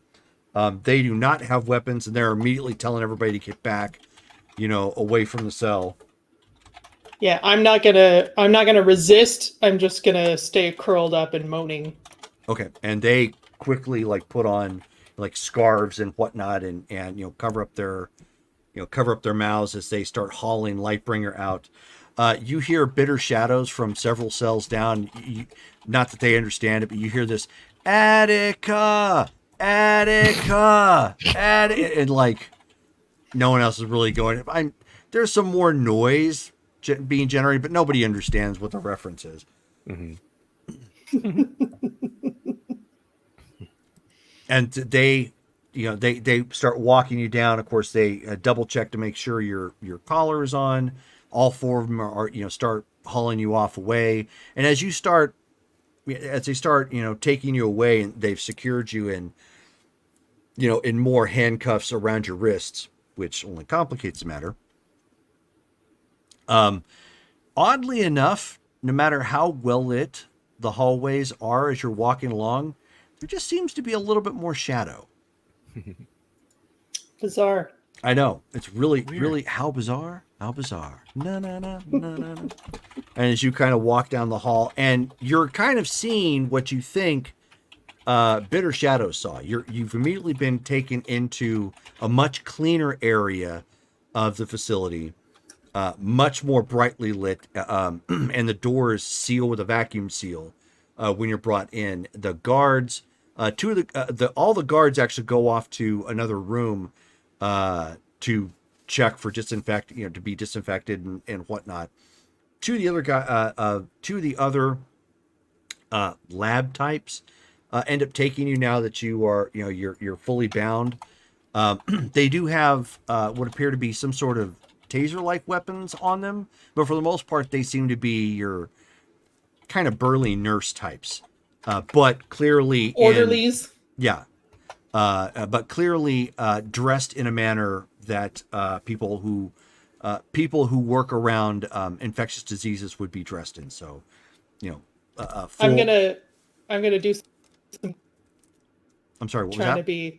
I'm gonna do some coughing. Okay. Playing it up and Yeah. whatnot. Yep. Sure.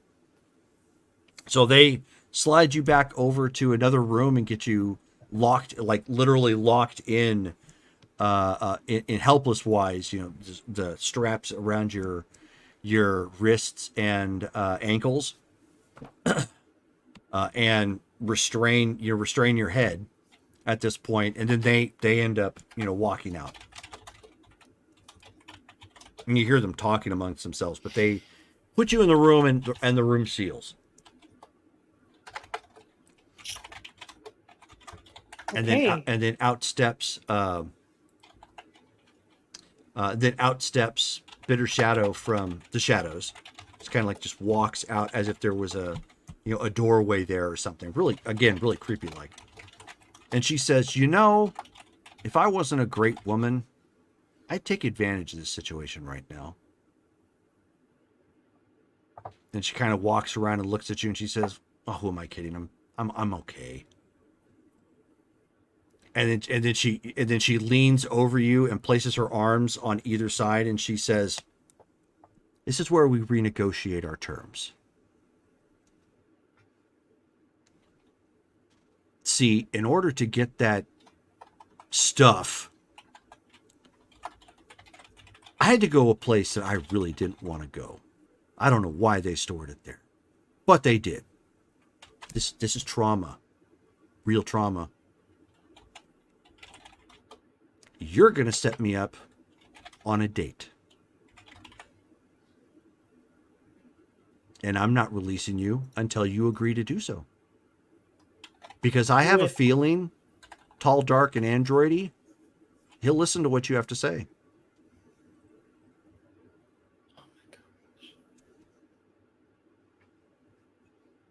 Okay, fine. Was it really that easy?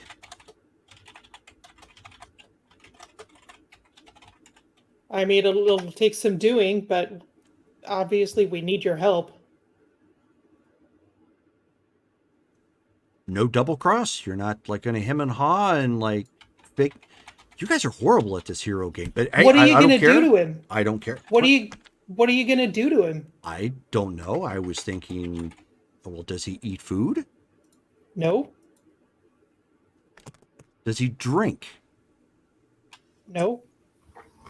Maybe some good high, quality vintage 10W3. High quality H2O. You said it, not me. High octane. She says, "Okay, well, never mind. We'll figure it out. Maybe something Where- high Running fully culture or synthetic. something." Where? I mean, museum maybe? Oh, well, why would I want to go to a museum? You said high culture. Like the opera or something. Does he listen Oh, to music? sure. Yeah, probably. Probably.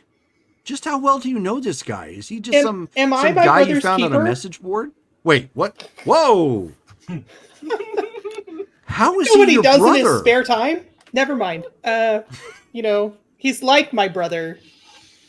We work together pretty closely. So he's that lifelike. Oh. Okay. I'm picking up what you're putting down. All right. Sure you are. So she starts unstrapping you and letting you out. Okay, so she could do the cuffs too. Hmm? Can Oh, yeah. Mhm. Okay. Yeah. Then I'm going to immediately get out the antidote, which is not actually the treatment, Mhm. and try and take that so Okay. that it doesn't get any worse. So she sees you do that and she's like, "Where did that come from? You mean that was hiding in your little Swatch watch?" Mm-hmm. Yeah, so I mentioned New Prussian Tech, right? Yeah, but I haven't seen anything like that. That is pretty cool.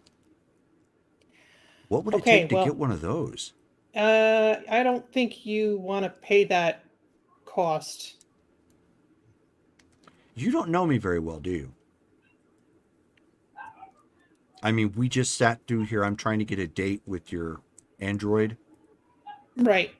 You know what? A conversation for another time. Let's focus on the business at hand. Okay, fair. Put a pin in that.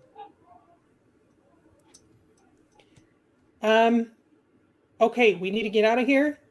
And I'd really like to. You know what? Until I can move freely, probably we're gonna have to wait to find the other Tavaxians.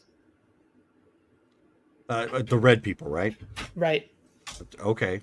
And Did you see? as you guys are talking, the door comes open and those two orderly types, come in, and like she springs into action as soon as that happens. Just like they're like both pinned up against the wall, like with shadows from the room. They just come alive, go, pin them up, and they're like freaking out real quick. And then you end up seeing like they wrap around, like the shadows physically manifest, wrap around their face, and they start suffocating. Oh, don't kill him! Don't kill him! Just make him pass out. She says, "I'm not gonna kill him, Killjoy." And she says, "Oh, I think I've got something better. Hold that thought." And so she's like, and like pressing them, and waits until they pass out. And then you end up seeing their physical forms fall through the floor, and their clothing hit the ground. Where did they go? She says, "I think to a coffee house in Moscow. They are going to be sorely missing those, though." She kind of looks down. She says, I don't want to be Volkanovsky. Why don't you be Rusov?" Fine. And she starts putting on the uniform. Okay, yeah. So she just like, I mean, it's obviously made for men and baggy and whatnot, but you guys have got like their their ID badge and everything kind of hung on, and so she like takes a moment trying to like make sure it's like it's fitting as well as it can be. And she says, okay, so question, and this is important. Do these make my butt look big? Do you want it to? And she's like, I mean, not right now. No, I would rather them be in like some nice form-fitting Levi's. You know what? I don't think anyone's going to really be looking That's a shame. the way. Yeah. Okay, so where were we? Breaking out, right? Right. So, no, you were supposed to get the key fob. Oh, right. And she, she reaches around. She says, "Heh." She pulls it out from the pocket. You know what? I'll throw in a little bonus. Maybe I'll have him buy you flowers or something. You know, Do you like chocolate? chocolate would work. Flowers, not so much. Remember the whole life force thing? Yeah, flowers don't last long. Godiva? Oh, Godiva's great. C's? Sure, Okay. Godiva, we could do that. All right, we'll make it happen. All right. Okay. Excellent. This is working out All right. to be rather fortuitous. Okay, so looking at the key fob, can I tell how to use it? Yeah, it's going to be super difficult for you to do it on yourself, though.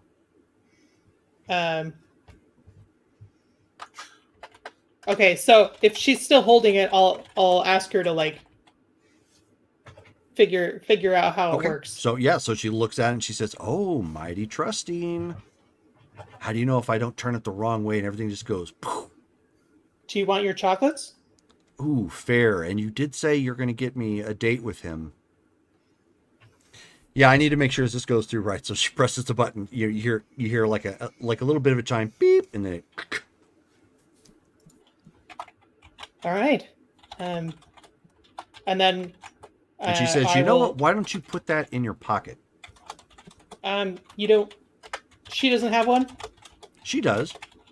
Do you want me to take care of yours? Oh, good. This one? And she just goes, Okay. She says, I've kind of resolved that particular piece. It's just a matter of it not leaving the facility. Oh, right. Okay. So Lightbringer will put the fob in her watch. Okay. And she says, "Oh no, are you going to keep the collar or do you want to keep it here?" I was going to leave it here. Is that bad? No, I mean, that would probably be fitting since you were brought here, but I was thinking, what if we run into somebody who needs it more than us? Okay, that's valid. I'll just hold on to it then. Okay. Okay. Step 2 is release the troops. So we're AKA my team. Oh, okay. Yes. Right. Sorry, that was a No, cell block control. Okay. You're gonna have to hug me. Okay. Come on. We just got dressed in the same room. I didn't accost you. It's gonna be okay. Although I'm doing my level best control, to keep my hands to myself. Right. She'll go ahead and grab on. Okay. So with that, you feel that falling sensation as she falls through the shadows. And you actually appear in like a dark, it's almost like being underground somewhere. The lighting coming, a very dim lighting coming from seemingly nowhere, but everywhere, kinda. It's dark. It's kind of eerie and haunting in a bit, and in the faint distance you can hear like whispers almost constantly. And she just says, "Okay, follow along. Don't Don't pay touch no, anything. pay no heed to where you're at currently." It's fascinating. She says, I would use another word, but yeah, just come along. She will follow closely. Okay, so as you guys keep, walking along, the tunnel itself kind of opens up into this blasted landscape that looks like it's kind of like eternal night the whole time. Like it never gets lighter than it would at the like in Alaska, for example. Like when they're in that period of time where it's either dark or it's just dim. And so it's kind of like that. It's just this bleak landscape everywhere. And she says, "Okay, we need to go that way." And she kind of looks down, like at her wrist for no reason. About 2 minutes. There's a time frame.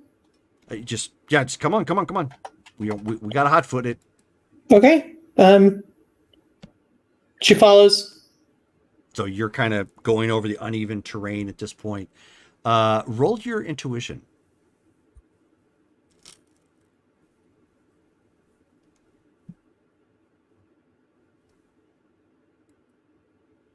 Should I add a danger sense?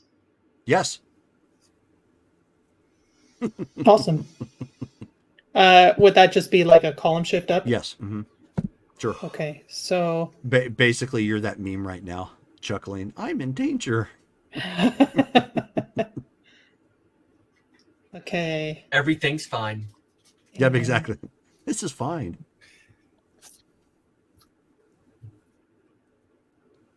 That's green. Okay. From the moment you got in wherever you're at, you're just, the hackles on the back of your neck have been up the whole time. It's just, you are in a perpetual state of just feeling like there's danger all around you. And as soon as you guys got out of that blasted landscape and started looking, hot footing off to where she's saying you need to go, out of the corner of your eyes, there's always some sort of moving shadow shape of some kind. We're being followed. She says, yeah. Okay. All the more reason to keep going. They're hungry. Okay. Let's go. So you keep, kind of running. And it is uneven landscape. So it's like you have to run, kind of hop, run, hop, sort of thing. Much like you would if you're trying to cover ground, out someplace in the, in the desert somewhere. And you end up getting further into this blasted landscape, and you can see where she was going. It's a rocky outcropping that kind of comes up a little bit and casts a thicker form of shadow. Like what little ambient light was here is blocked off at that.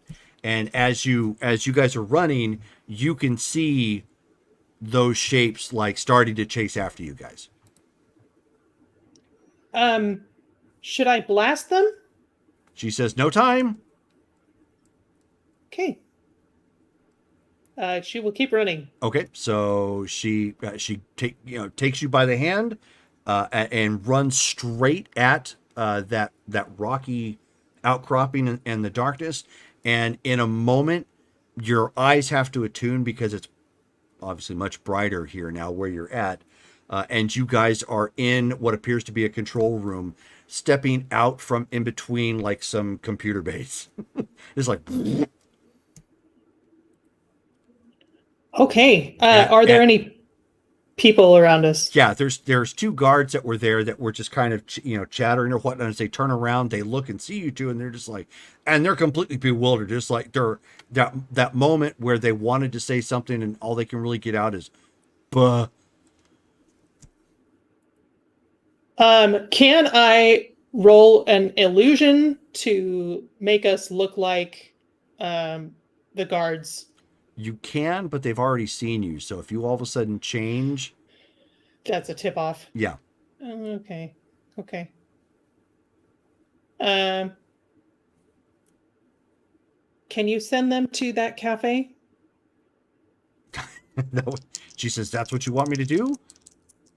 That's what the lady got. And so they get up real quick and they're reaching for the alert, the alarm, and it is literally like every supervillain's, like it's just a red button on the thing that you would hit. So he's reaching over to do it, and just as he does it, the two chairs they were sitting in, and they just go and fall right to the shadows. And she's all, "Ooh, that's gonna hurt when they get where they're going." Oh, okay. Can't worry about that right now. And she says, Okay. "Right, and we can't do that much more because they may start picking up on that. Just a heads up." Fair enough. Okay. Let's figure out which one opens our cell. Great. So are we spelling out all the weird backwards symbols to your android friend? Jerome, the communicator that I have from New Prussia, Mm-hmm. is that like audio only? Audio only, yes. And who has the Google Translate from Mosh Pit? That was on the phone. Who has the phone? Hyperion had it at the time. Oh, I mean, Dang. that stuff, would have been taken from all of us, right? Like, we don't have any of our gear. Yeah. Correct. So it's probably in his Swatch watch. okay. Well, I will telepathize to Hyperion. Okay. So hold that thought. Okay, so hours upon hours of flight go by. Red Arsenal is very diligent in making sure, in an orderly fashion, that the angler is taken care of. And at one point, when like 5 hours have gone by, you weren't going to risk it, so you took them into the back of the ship, into the little bathroom that's in there. Thankfully, it's small enough that he can, place his hands on either side and lift himself or position himself or whatever have you. Mm-hmm. So even without the use of his lower extremities, he's okay. Nice. And so you have him, waited out at some point, take him back, back to his seat when he actually does get done. Of course, he had no clue. Right. And absolutely not how you imagined your first day meeting other superheroes would go. All I can say is be glad it's not Stolas. So once the ship touches down, when the and I'll repost the picture of if somebody can repost the picture in the Facebook chat of the original drop ship from back in the day, the one that I used for that'd be great, so Davey could see it. But you had it on the thing, right? I don't know if I had it on the thing. I can't remember. So it comes flying into at night at this point in another airport, and you're greeted by armed guards who have a wheelchair present at this point for specifically for Angler, electric, so he has a joystick that he can command himself.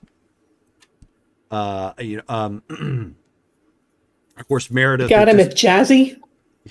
Yes. So what is your name, Wheels? If you want, you can put a inhibitor collar on me. Well, the guards are staying around you, but nobody is putting an inhibitor collar on you. So they've got 5. Basically, the guards here look like military police, Davey, with uniforms that you don't recognize, but you are told you are actually in New Prussia at this point. Okay. And the military police all have collars on it that say SP, Okay. Special police, I'd imagine. Science Police. Science police. Ah. Close enough, though. But they're very well armored. They basically they look like what you would imagine a science fiction police force would look, but they stand out because this is 94. Right. So it's evident where you've come. You've actually heard of New Prussia. It's made the news, never in a good light, Right. but it's made the news before. But being here for the first time is like walking into let's see. Cyberpunk? Certain areas in City Heroes would look very similar, like Atlas Park. Okay. Like take Okay. Atlas Park the way it looks right now when you walk into City Heroes, but drop it in 94. Okay. Everything is very clean, much more future retro look to it, than it would normally places in this region. I'd imagine there'd be like the large statues as well. There is, but not here. Not- You've actually landed at their airport. Okay. You're okay. in Königsberg. Nice. All right. And being brought in, like Meredith, this is the first time she's here as well, and she leans into you to whisper to you, Red Arsenal, and she says, I know we don't know each other very well, but please do not follow Freddy's lead and be snarky. This is all brand new to me, so yeah, I keep my mouth shut. Promise. Thank you. I don't know how he's going to take this, and I don't want you adding to anything. Right. So the guards end up bringing you into a secured area. These are from the airport. Obviously, it's the public terminal, but you guys you didn't go through the public terminal. You're basically brought in to special vehicles. The vehicles themselves look more like what you would imagine from the Matrix, when the Matrix first came out. So like the new, when Escalades were new at that point. Yes. But as well as I forget the name that they gave the sedan, like the 300, I think, or something like that. Mm-hmm. But that look to those cars as opposed to what you would normally see at 94. So again, all familiar technology, but it looks way different, as far as how it's put together. Like everything is, it's like you've stepped into a different movie and a different era almost for some, reason. It in a way, it's very mind blowing. But again, you can't see a whole lot of the city because it's nighttime. Right. The vehicles, of course, take you off. They have a special loader specifically for the wheelchair to load Angler in. They end up taking all of you to a science facility. Most everything is not far away from the airport. Right. The city itself, very European looking, as far as you can tell from nighttime. And if you were to pull up pictures of it's actually called Collinsgrad in real life. But if you were to pull up pictures of it now, the way it looks, it's a very nice looking area, not run down at all. And it looks very similar right now in this era as it does in real life. Okay. But they bring you to a military facility with, laboratory at this point. They do end up securing the Angler at that point with cuffs. But that's after they've already brought him into the laboratory at this point. So they didn't cuff him first thing. Right. Is it the actual inhibitors? Yes. Cool. And they're all looking very sternly and concerned at Angler. at Freddy, at this point, Right. as he's brought in, and there's like sparing no expense to make sure that nothing happens with this guy. Like I'm treating him, the way they're acting around him as it's as if they're bringing in some wanted high profile guy or something. Like Right. everybody is Yeah. super concerned that something's going to happen. Okay. And they motioned you, both of you, off to a waiting area. As Angler, of course, you get rolled up to the familiar looking liquid tank. Please don't sedate me. If I pass out, I pass out. So the doctor is the doctor that's there is the one you actually met on the Königsberg when you were in Argentina. And so he's just like, oh, of course, we will leave you conscious, and I will walk you through the procedure every step of the way. Thank you. And he turns and he looks at the chart. He will double tap his watch and hand it off to the doctor. Okay. So his suit is now in the Right. new Prussian Sure, sure. technology, and he just has one of the orderlies just set it on a tray like next to the tank with with obviously like your shoes and certain personal effects that you don't need to have on. He'll take off the pearl and hand it to the doctor as well. Okay. I'm sure the president would not want me having that on while I'm in his nation. He says, and thank you very much for that. He says, He's all right. actually, his hands are down at his waist and they look exactly like that, white knuckled. Okay. So they drop you into the tank. Obviously, you have no problem breathing in this. It's similar solution to what you've already been in. Of course, his voice is a little muffled because, again, sound traveling through the liquid and whatnot. Yep. But he ends up telling you that the reconstructive surgery that they are doing is to remove the damaged device that was set at the base of your spine.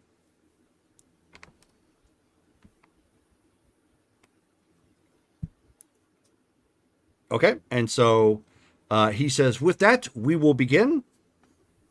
And of course, the arms inside the tank at this point, come in. Everything, they make sure that you're secured inside so that we don't thrash around or, cause any particular undue harm to yourself or the tank that you're in. And coincidentally enough, as you're breathing in the liquid, it's like having your own personal flush. Sort of things like, like at one point, like normally through life, when you're taking a deep breath, you're like, but sometimes you can feel like maybe you have something back up in your sinuses or something, nothing gross, but but it's like all of a sudden taking in a deep breath and getting that fresh mountain air. You're like, oh, that's nice. That beats salt water. And freshwater, saltwater, that they have different flavors to them. Yes, they most certainly do. So, Red Arsenal, as you are kind of waiting there, Jurgen comes walking in, and this whole time, Meredith has been standing there with her arms crossed, with one heel tapping on the floor, just tap tap tap tap tap tap tap tap, with just like staring holes at the door, waiting for somebody to walk through. Miss McCall, are you all right? She says no. Okay. Well, that answers that. Okay. Do you want to sit down? No, I do not. All right. And of course, the door slides open, and the president comes walking through. He immediately jumps up. Okay, He's like, like, oh. And so he looks and he points over and he says, "Another one?" And she just doesn't really dignify it with an answer. Just kind of looks at him. And he says, "New guy." He says, "My name is Jurgen Albrecht, and you are," and he extends a hand, a big hand, but a hand. Yeah, definitely. Yeah. Isaiah Harper.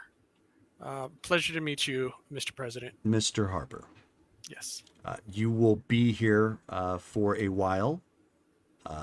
I'm sure Miss McCall has, and he just kind of looks at her, clearly some things she wishes to get off her chest. However, know that the three of you are guests in my country. And for the time being, anything that you want or need, it will be provided to you. Is Freddy gonna be okay? Can we see Freddy? You will be able to see him once the procedure is done. Okay. Okay. And she says, and at that point, she actually slaps him in the chest, brazenly, just because she's not tall enough to reach his face. Wow. How tall is he? Is he like 6'6", 7 foot? No. And in fact, I have a graphic that I used at one point in time. He's 8 foot. Oh, mountain of a man. Okay. Yep. Angler is close to 6'9". He's about 6'8". So pretty tall, and of course, Jurgen towers over him. Wow. And Meredith is, in the 5'6", 5'7" category. Right. So. And Isaiah is in the 6 foot even category. Right. So okay. Yeah. He's way up there. Yes. All right. And she says, she's like, was any of that necessary? And he just looks at her and he says, all I did was have a discussion and I voiced my concerns vigorously. And she just looks at him and she says, don't play word games with me. And she says, and she's just, of course, really irritated. And he tells her, basically relays in more calmer tones everything that he voiced at Angler. And so you kind of get the scope of what was discussed amidst the beating. And she's like, and there was no way you could have called, and and then she's like, stops. She says, okay, fine. No, you couldn't have called. He wouldn't have answered. Whatever. I mean, he's just a young kid. There was no need for that. And she says, I understand your maternal instincts to these individuals. And at that point, she's just like, wait, what? And she says, and he's like, it is all right, Miss McCall. He is fine. And she said, did you have to paralyze? Did you have to break his? And she's like, I fibbed. And she says, okay, that's going to need some explaining to do because I know Electrum was able to do that sort of thing. And he says, yes, and I did technically do that, but I broke the device at his spine. And she's like, device? What device? And so he explains when they last worked on Angler out in back in Argentina when he suffered the life-threatening injuries, they detected a malfunctioning device at the base of his spine. But they didn't do anything about it at that point in time because they weren't sure, and it wasn't like they had a complete mock-up of his genetic makeup and who he was and whatnot. And it wasn't until, and they were obviously focused on fighting a war. So it wasn't until afterwards that they went back and looked at what it was that they pinged. And he indicates that it was a type of tracking device. Tracking? Why? Who would be tracking Freddy? And at that point, Meredith, the tension lets down a little bit. She's still not happy, but she says, Freddy used to be with the United States government, and I believe he participated in some sort of experimentation. And if that's the case, that was, and Jurgen nods, he says, yes, that was their way of maintaining some semblance of control. Ooh. He says, if what I believe is accurate, it must have been malfunctioning for some time, so I don't think it gave anything vital or essential. They're still decades behind on that sort of technology. And so she kind of stops and she says, okay, well, he may not say it, but thank you. And he says, it is fine. I may not like the little pissant, but there's no reason for somebody to have some device that they're unaware of, despite their vow to their country to do, or as they put it, write checks with their bodies that they can't cash for any reason anywhere. There's no reason for that to extend over after their tour of duty is done.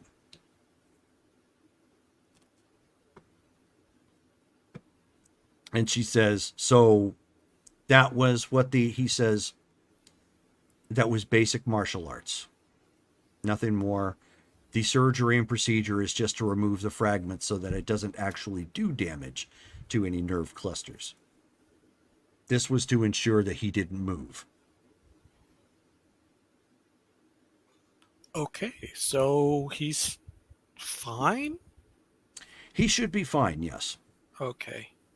We have the best surgeons on the planet here. All right. Mr. President, have you heard from the other legacy members? My intelligence team is putting that together, and I assumed we would go over that when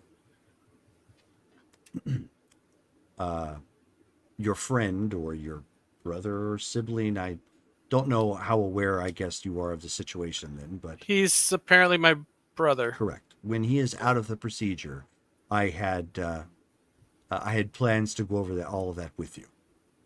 Okay.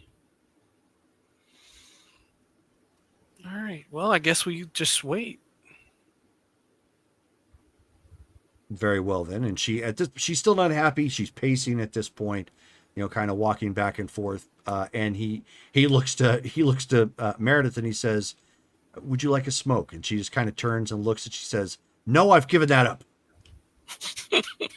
Very well. And he goes ahead and exits. All right. Wow. This has been a day. This has definitely been a day. She says, yes, it has. And I don't know if any of this is going to be lost on him in his attitude. Don't look at him as an example, please. Look at well, Lightbringer or Hyperion. Right. Or me. You're not there. Well, neither are they. You could look at me as an example. You just can't puddle as well as I can. Joan will take him shopping. Yes, shopping. Sean will take you shoplifting. Shopping. But she says, says, sarcasm aside, Yes. you clearly did not sign up for this. So if at any point in time you wish to leave, feel free. But if I suspect what he's about to reveal to us is the truth, you're going to be dropped into a very serious situation very quickly. And I don't want you going along for the sake of going along and not being able to handle yourself. Right. Oh. Okay.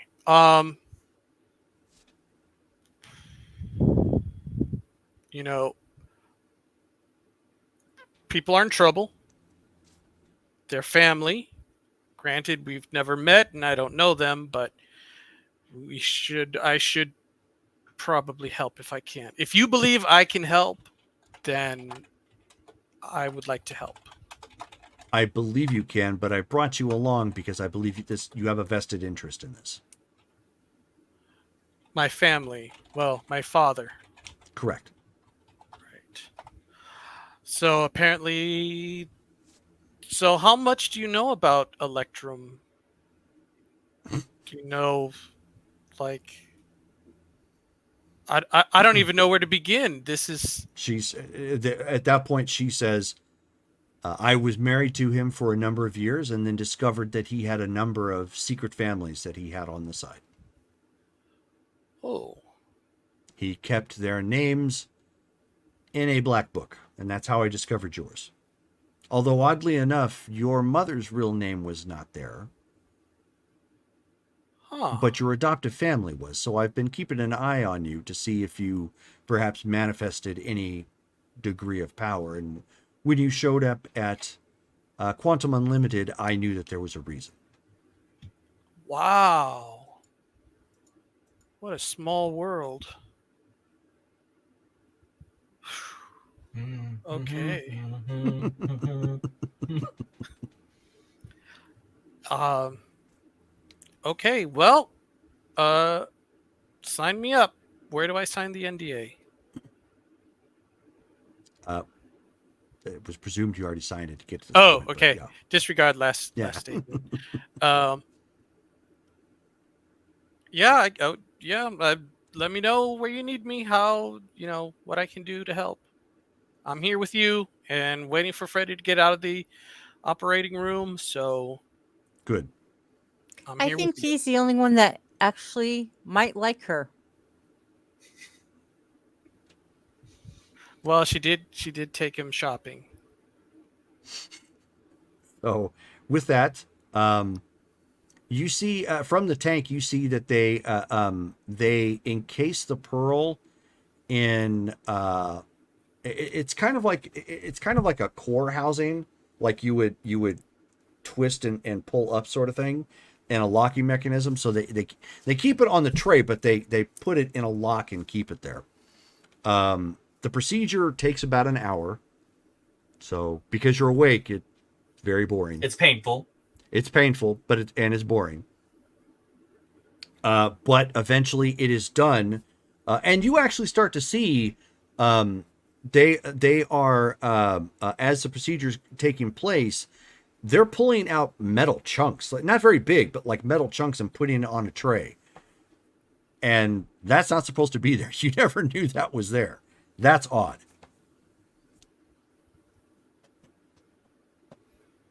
And eventually they start to drain it. And again, familiar experience, it accelerates your natural healing capabilities.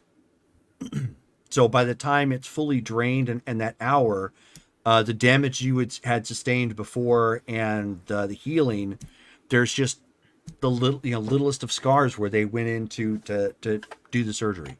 Otherwise, you feel fine. And he will make sure before he gets out of the tank to actually let his gills express all the liquid out. Oh, right. Yeah. Out the blowholes. So if you do that, do you plug your nose and it blows out your shoulders? I had not thought of that. That's a You're great... all. I thought of it working basically like lungs, not blowholes. So it goes in his shoulders and comes out his ribs. Right. Okay. Ooh. Well, that would be like, inhaling throughout your mouth and expelling through your nose. So you could inhale through the gills around your ribs and then. That would be a But fun when party you're swimming, trick. he swims head first, so it comes in the Right. comes in the holes and goes out. Oh no, I know. So, anyways, they pull you out of the tank. At that point, the doctor. Thank you, doctor. The doctor is there, and he nods. He says the surgery was a success. The remains of the device have been removed. We scraped a little bit of bone to ensure that there was no lasting damage, and we checked for any connective tissue damage from the shards that had been left floating around in your body for that duration, and everything appears to be at optimal conditions. Did you have any questions for me, sir? Was that in me before you worked on me the first time?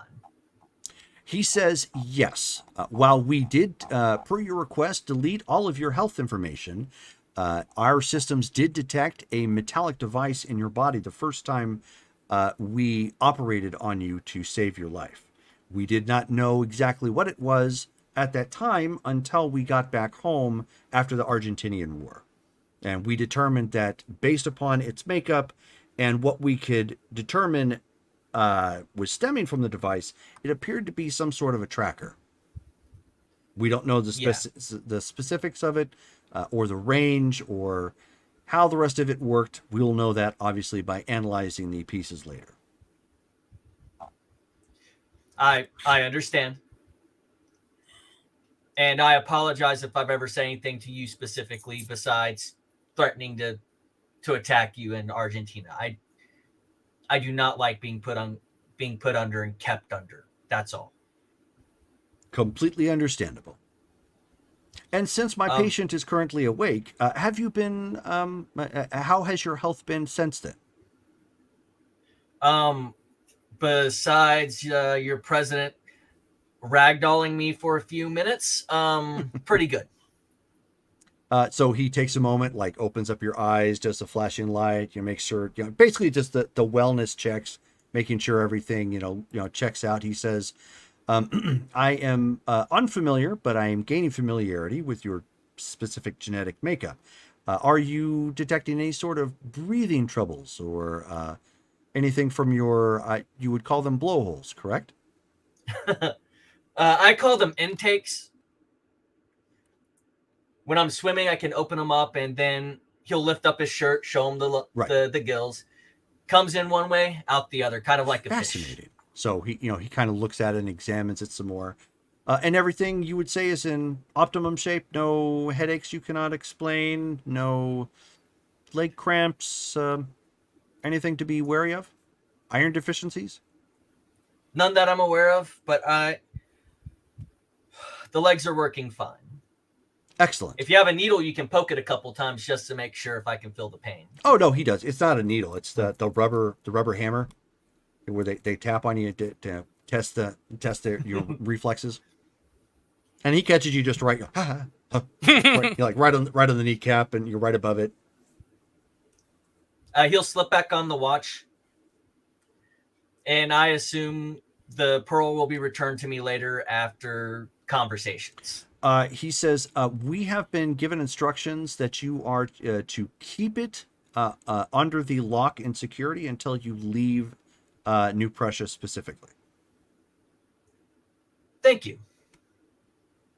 He's still white-knuckled, but he stands there, he says thank you, and Sure. he will grab it with his wrist and... Is the inhibitor around his neck or around his wrist? No, they've actually taken the inhibitors off of you. Okay. You still have guards with you, but they've taken the inhibitors off you. Then he'll grab the containment device. I'm guessing you five are supposed to guide me to where I'm going next? They just nod. Lead on, please. So the door opens up. Sagan is waiting there. Sagan. She says, you just couldn't, could you? Well, he kicked in my... never mind.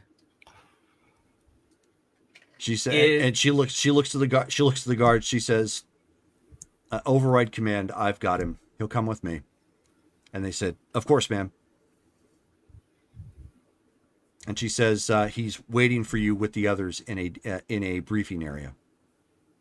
There's no snarky. You're not going to fly around the halls and try to wreck things. No. Good. I think I've been humbled once for a day. I don't know the particulars. All I know is he wasn't pleased when I finally gave him my report. She says, I'll have you know I was trying to refrain from some of the information I shared. I was trying to give you the benefit of your privacy. That's fine. My goal, again, I will reiterate, I have no problems with the people of New Prussia. Well, you're going to be given the opportunity to prove that. So she walks you down the hall. It's little ways. Basically what it is, it's like a conference room where the doctors might meet to discuss. It's been actually rigged up specifically for what they're doing at this point.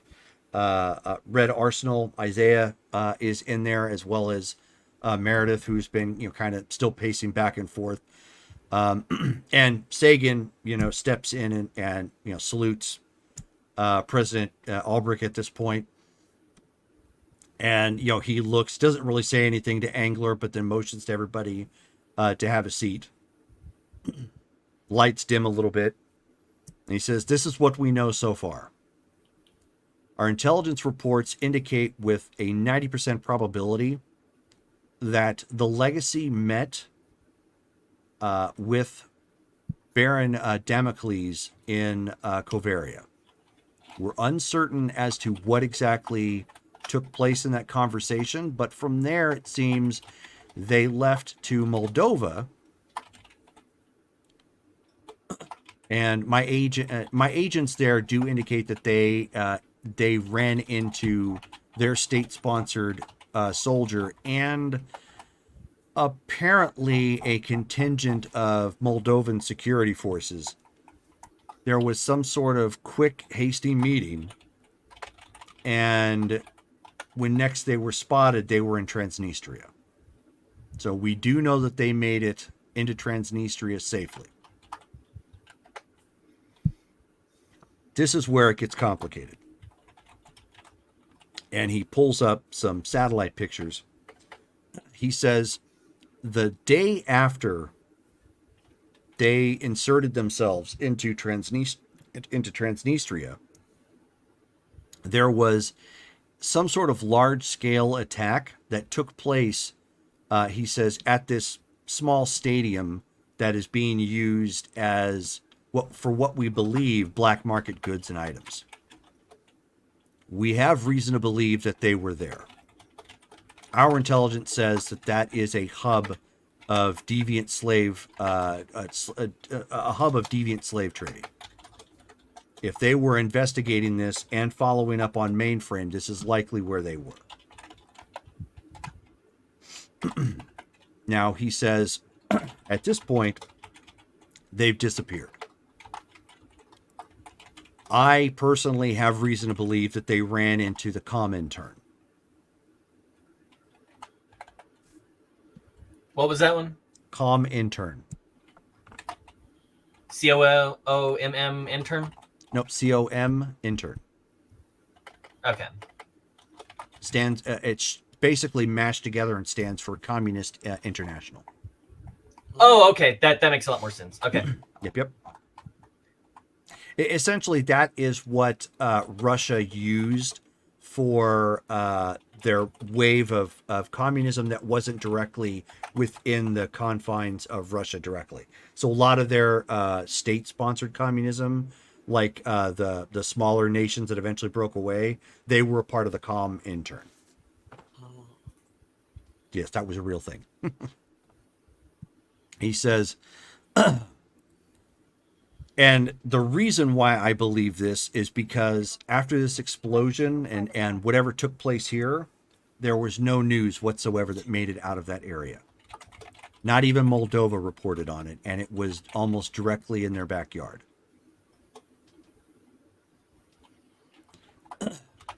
What spies we do have in Russia indicate that there was, and it's very minimal, that there was some sort of a late night transit that took place from Transnistria into the heart of Russia.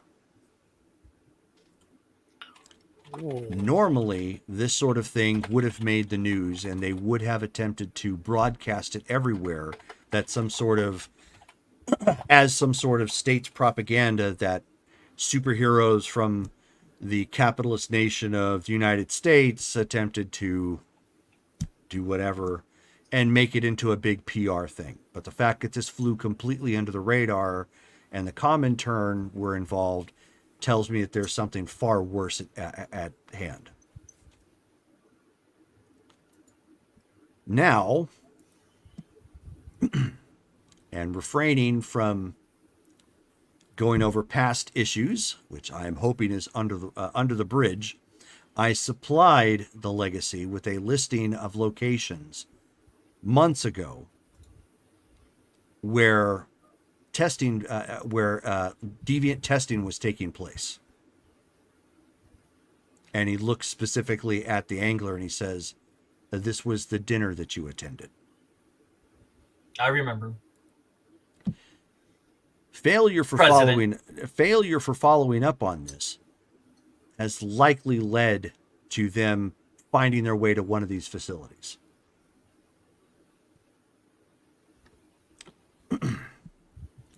Has your SciNet been able to contact them at all? Negative. But we are looking, but would indicate that they are likely in their highest level security prison. And if that is the case, he says that is Under the Kremlin. no. I thought the Kremlin was the highest security that they had. Maybe in real life. No way the Kremlin would put something like this underneath them. No. What did I do with those? I thought I had it on this. So there's a Okay. facility in Siberia somewhere? He says close. He gives you guys the name. I'm trying to find it. I thought I had it on here. I know it's in my notes somewhere. I can't believe That's I can't what you find get it. for thought instead of thinking. Nope. Let me check something else. Sorry, that's a dad quote.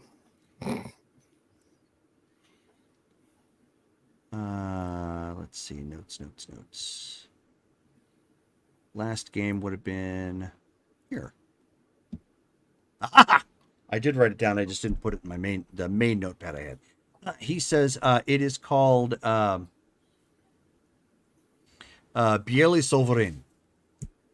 In Russian, translates into the White Sovereign Facility, which actually sits somewhere near Hansteskoen Lake.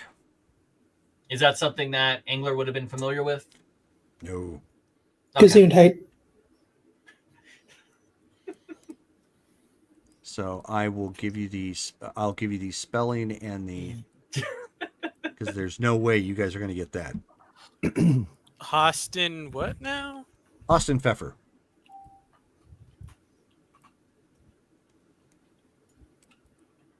I was kidding with that, by the way. No.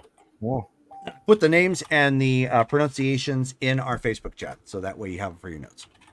Oh, I spelled that completely wrong. Oh, yeah. Ah, well. You forgot the X, the Z, and the M.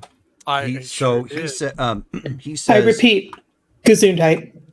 he says from an individual who had managed to escape that facility.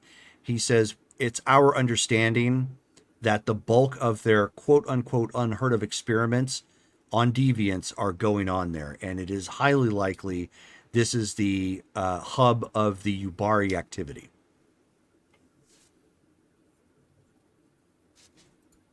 So you believe this is where the Russians are doing their research on superpowered beings? I'm almost 100% positive this is where the bulk of it is taking place. We also have reason to believe that they now have technology that allows them to track anyone who is a deviant within their country without any sort of chip. They have somehow super scienced their way into a satellite technology that will allow them to track anyone with that gene. Cerebro. Ooh. So if we go in, they're gonna know that we're gonna ping on their radar, basically. Essentially, yes. Ooh. We're devising a way to defeat that. Obviously, we cannot mass produce this, nor can we be directly involved because that will quite literally start World War III.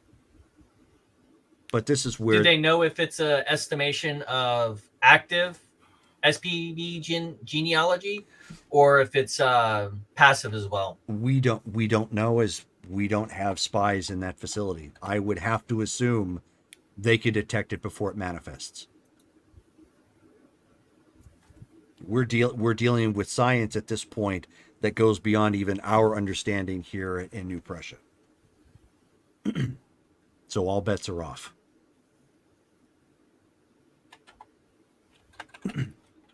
He says, if they are anywhere, they are here. It's remote. It's difficult to get to. And he says, what we do know is they have a decaying tachyon field around that entire region. Which, as some of you, well, he says, those of you not new to this would understand, it prevents teleportation. No BAMP for you.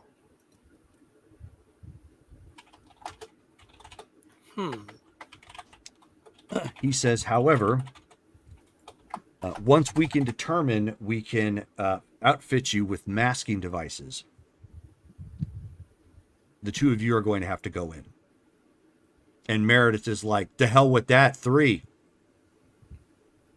And he looks at her and he says, and he says, you don't possess. And she says, don't you give me that, Mr. Albrecht. You've got something I can use. They're not going in without me. And he's like, She does love us. Miss McCall, are you sure? she says, I was a war correspondent. I was in Beirut. I can handle this. Okay. Ooh. I remember when that was a thing. That's been a long time coming. He says, very well then, inserting the 3 of you is not going to be simple. And unfortunately, this is going to have to be an ad hoc. It's going to have to be an ad hoc plan. There's no way to completely plan any part of this. And so he looks specifically at Angler and he says, "Are you going to be able to handle this?" Yes. Because right now, I need the individual who was savvy enough to understand that they were about to be spied on in Argentina. I don't need the egotist running around doing what he thinks is right and patting himself on the back.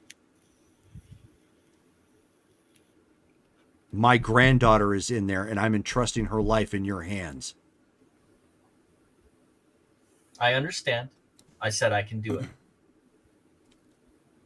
And he says, new guy, Yes, Mr. President. what can you do? I'm good with the bow, and I can regenerate. And I have something else, but it's not 100%. Define something else. We need everything on the table right now, Okay. other than a bow. Right. So he's gonna squint his eyes and concentrate and try to mentally blast a glass that's on the table. Oh, okay. Considering it doesn't have a brain to blast, let's see how that goes. Roll your psyche. Psyche. If I was a psyche, I would be At the bottom of Or- your attribute or your Yep. abilities. poor. Poor, piddly poor. Okay, so I think it's PR, if I'm not I mistaken. think so, yes. 52 white feet. Okay. So you're all, and then all of a sudden, you end up seeing Sagan drop to her knees and scream. Oh, And so- shit, I did it again. And so he turns around and he looks at like he was about ready to punch somebody or something, and then of course you're like, ah! Admitting basically it was you and accidental. And she's like, I'm fine, sir. I'm fine. Oh God, I'm fine. So And a he form of says- I am so psychokinesis. sorry. So sorry. Yeah, I can do that. Usually it happens to me. Sometimes it happens to others like that. I can't really Psionic control filter. it. Yeah. I see. So I can't really control it yet. I don't really use it because I haven't had a need to. But it's there. And so at that, even Meredith at that point was like, what? Like taken aback, like with what happened. He says, I'll have Signet work on something. Okay. In the meantime, he kind of looks at his watch. He says, you're going to have to get inserted during the day. Nighttime is going to look way too suspicious, even though it would be ideally more secure. We're currently working up some sort of paperwork for the two of you to go in. And, Meredith's about ready to say something. I'll get to you in a second, Meredith. And he says, we're going to falsify paperwork for the two of you, give you appropriate clothing so you can sneak in as is, hopefully not alerting them, with masking devices that will keep you off of their literal radar. Okay. Until then, get some rest, get some food. We'll show you to your Why don't we rooms. just do a halo jump? Because we don't know the terrain well enough. We also don't know what sort of anti-air devices they're going to have. And while I'm perfectly willing to risk a ship going in, I don't want our technology falling into their hands and potentially losing an advantage we may have on them right now. Understood. He still has his hands crossed, white knuckled.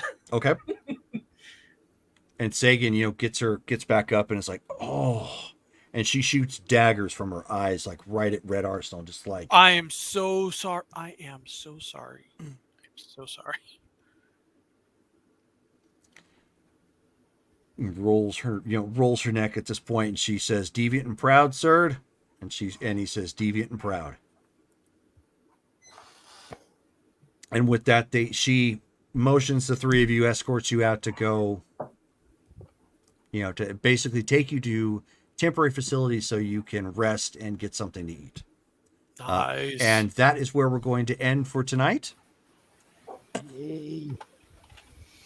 As everything is getting ratcheted up right at the 3.5 hour mark.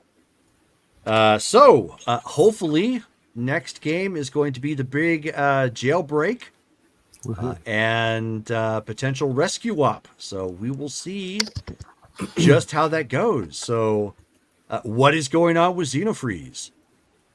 Does Hyperion have a date? Yes. What's going to happen with the rescue op? Inquiring minds want to know. And just what the heck is going on with Meredith McCall? She's feisty. That's what's going on with Meredith. Meredith backs down from nothing. Yeah. Even if it was to her own well-being, she's not going to back down. Okay, so our next game is actually slated for March the 2nd. So Xenofreeze will be out that game. So we obviously know what's going to be going on with him. Somebody's going to have to rescue him from Tupperware. We just need to put the Tupperware. By the way. What's that? We just need to put the Tupperware in the watch. Yep. There you go. Admittedly, Bring it with Put us. the Ubari in there too. So stating right now, I would be inclined to try to bring the Ubari with us if possible. I was actually kind of thinking about that too. We'll have to see. That's Something to thing. discuss for next game. But Yeah. thank you guys all for tuning in and hanging out with us for the whole game. Really interesting. I liked it a lot. A lot of stuff that took place. Next week, Wednesday and Thursday, Cyberpunk and Street Fighter. And please keep in mind, we're still doing our charity drive for Control-Alt-Delete. Please help us, if not hit our goal, get as close to 300 as possible. We're up to 100 right now, and it's a great local charity helping get people out of domestic violence situations. So thank you again for tuning in tonight, and have a good night. Good night, guys. Night, Good night. everyone.